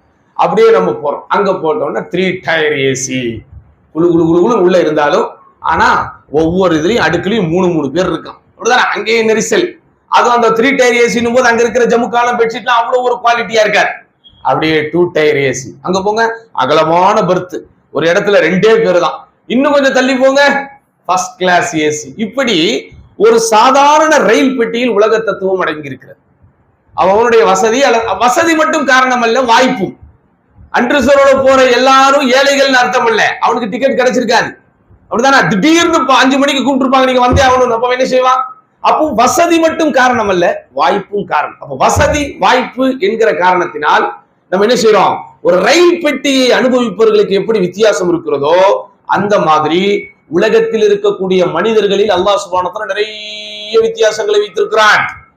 இந்த ஊர்லயே பணக்காரர் யாருன்னு நான் ஒருத்தரை கேட்டேன்னு வைங்க, நீங்க சொல்லுவீங்க. ஆனா அவரை விட பெரிய பணக்காரரை நான் சென்னையில இருந்து சொல்லுவேன். அவரை விட பெரிய பணக்காரரை நீங்க டெல்லியில இருந்து ஒருத்தர் சொல்லுவீங்க. அவரை விட பெரிய பணக்காரன்னு நீங்க என்ன செய்வீங்க? பர்மால இருந்தோ சிங்கப்பூர்ல இருந்தோ சொல்லுவீங்க. அவனை விட ஒரு பெரிய பணக்காரனை நான் அமெரிக்கால இருந்து சொல்லுவேன். அவனை விட ஒரு பெரிய பணக்காரன் நீங்க புருனேல இருந்தோ துபாயில இருந்தோ சொல்லுவீங்க. அப்போ ஒருத்தருக்கு மேல ஒருத்தருக்கு மேல ஒருத்தர் இருக்கிறான். இதுல யாரு ஃபர்ஸ்ட் இருப்பானோ அவனுக்கு பேர் தான் அன்அம் அஹ்லு துன்யா. உலகத்தில் வாழ்ந்தவர்களிலேயே சொகுசாக சந்தோஷமாக வாழ்ந்தவன். அவனை அல்லாஹ் பிடித்து ஒரு வாளியை போல் நரகத்தை அமைத்து ஒரே ஒரு முறை அவனை முக்கி விட்டு வெளியெடுக்கிறான். நரகத்தினுடைய எந்த பெரிய பெரிய கஷ்டங்களை அவன் அனுபவிக்கல, நரகத்துல பெரிய பெரிய அடியெல்லாம் உள்ளல. ஒரு வாளியை போல் நரகத்தை அமைத்து ஒரே ஒரு முறை அவனை முக்கி வெளியே எடுத்து விட்டு அவனிடத்தில் அல்லாஹ் கேட்கிற கேள்வி, இப்னு ஆதம், ஆதமின் மகனே, ஹல் மர்ர பிக மின் நிஅமத்தின் கத், வாழ்க்கையில் ஏதாவது ஒரு இன்பத்தை நீ அனுபவித்திருக்கிறாயான்னு அல்லாஹ் கேட்பான். பிறக்கும் போதே தங்க தொட்டிலில் பிறந்தவன் அல்லது வைரத் தொட்டிலில் வைடூரியத்திலே வாழ்ந்தவன், பசி என்பதற்கு அர்த்தமே தெரியாமல் இருந்தவன், சொகுசாக உல்லாசமாக வாழ்ந்தவன். அப்படிப்பட்டவனை அல்லாஹ் ஒரே ஒரு வினாடிக்கும் குறைவான ஒரு நேரம் நரகவாளியில் முக்கி எடுத்துவிட்டு, ஆதமின் மகனே அல்லது அடியானே, வாழ்க்கையில் ஏதாவது ஒரு சந்தோஷத்தை நீ அனுபவித்தாயான்னு கேட்பான். உன் மீது ஆணையாக நான் எதையுமே அனுபவிக்கவில்லையா அல்லாஹ். இதுதான் உலகம். அடுத்து இன்னொருத்தர் வரார். அவர் யாரு? அப்அஸ் அஹ்லி துன்யா. அப்அஸ் அஹ்லி துன்யானா என்னது? இந்த உலகத்தில் வாழ்ந்தவர்களிலேயே ஆக பெரும் கடை நிலையில் வாழ்ந்தவன். எல்லாரும் ரோட்ல வரோம், எல்லா மனிதர்களும் ஒரே மாதிரியா? அப்படிதானே? ஒருத்தர் சொகுசான கார்ல போவாரு, இன்னொருத்தர் புல்லட்ல போவாரு, இன்னொருத்தர் பஸ்ல போவாரு. அப்படியே அந்த ஒரு ஓரத்துல பாருங்க, ஒரு பிளாட்பாரத்தில் கால்ல செருப்பு இருக்காது, என்னைக்கோ போட்ட பேண்ட், என்னைக்கோ போட்ட சட்டை, தலைங்களையும் ஒரு மாதிரியா இருக்கும். அவனும் இன்சான் தான், அவனும் மனிதன் தான். அவனுக்கு அல்லாஹ் உச்சந்தலை முதல் உள்ளங்கால் வரை உறுப்புகளை கொடுத்திருக்கிறான். அவனுக்கும் உணர்வுகள் இருக்கிறது, அவனுக்கும் வலிக்கும். அப்படிதானா? அப்போ ரோட்ல நடக்கிற எல்லாரும் ஒரே மாதிரி இல்லை. இப்படி அவனை விட இன்னும் மோசமாக இருக்கிறாங்க. காசா போன்ற இடத்திலே உள்ள பிள்ளைகளை நினைத்து பாருங்கள். பிறக்கும் போதே குண்டடிப்பட்டு கல்லடிப்பட்டு பிறக்கும் போதே காயத்தோடு பிறக்கிறது. குழந்தை பிறக்கும் போதே காயத்தோடு பிறக்குது. தாங்க முடியுமா? நம்முடைய பிறந்த குழந்தைக்கு டாக்டர் ஒரு ஊசி போட்டா நம்மளால என்ன செய்ய முடியல. ஊசி குழந்தைக்கு தான், ஆனா அப்படின்பா. ஏன்? தான் பெற்ற பிள்ளைக்கு ஒரு மருத்துவ வச்சு ஊசி போடும்போது அந்த ஊசி தனக்கே குத்துவதை போல நினைக்கிறவன் தான் உண்மையான தகப்பன், உண்மையான தாய். அப்படிதான் நமக்கு இருக்கு. ஆனா அங்க காசாவில் இந்த பாவிகள், இந்த யகூதிகள் போடக்கூடிய குண்டுகள், ரசாயன தாக்குதல்கள், சொல்ல முடியாத தாக்குதலின் காரணத்தினால் குழந்தை பிறக்கும் போதே கை இல்லாம கால் இல்லாம, அது வார்த்தைகளால் வர்ணிக்க முடியாத அளவிற்கு பிறக்கிறது. யோசிச்சு பாருங்க, உலகத்துல வாழ்ற எல்லா மனிதர்களும் ஒரே நிலையிலே இல்லை. இப்படி கடை நிலையில் கஷ்டத்தில் இருந்த ஒருவனை எடுத்து அவன் எல்லாம் என்ன செய்யறான்? சொர்க்கத்தை ஒரு வாளி போல் அமைத்து அதில் உள்ளே அவனை முக்கி விட்டு எடுத்து அவங்கிட்டையும் அதே கேள்வி, ஆதமின் மகனே, உன் வாழ்க்கையில் ஏதேனும் கஷ்டம் வந்ததா? அவன் சொல்லுவானா, உன் மீது ஆணையாக நான் இந்த கஷ்டத்தையுமே அனுபவிக்கவில்லை. அதனால் சொர்க்கம் நரகம்ங்கிறது நம்மை தரப்படுத்தக்கூடிய, நம்மை அல்லாஹோடு நெருக்கி வைக்கக்கூடிய, நம்முடைய மரணத்திற்கு பிறகு நமக்கு வெற்றியை தரக்கூடிய ஒரு மிக மிக முக்கியமான ஒரு விஷயம் என்பதனால் என்ன செய்யணுமோ அந்த சொர்க்கத்திற்கு ஆசைப்படக்கூடியவர்களாகவும் நரகத்தை கண்டு அஞ்சக்கூடியவர்களாகவும், இந்த சொர்க்கத்தின் காரியங்களை அமல்களை அதிகம் செய்யக்கூடியவர்களாகவும் நரகத்தின் காரியங்களை விட்டொழிக்கக்கூடியவர்களாகவும் வல்ல ரஹ்மான் நம் அனைவரையும் ஆக்கிருவானாக. யா அல்லாஹ், எதை நாங்கள் சொல்கிறோமோ, எதை நாங்கள் கேட்கிறோமோ அதன்படி வாழ்கிற பாக்கியத்தை எங்கள் அனைவருக்கும் தருவாயாக என்று வேண்டி வாய்ப்புக்கு நன்றி கூறி முடித்துக் கொள்கிறேன். வாஹிரு தஅவானா அனில் ஹம்துலில்லாஹி ரப்பில் ஆலமீன். அஸ்ஸலாமு அலைக்கும் வரஹ்மத்துல்லாஹி வபரகாத்துஹு.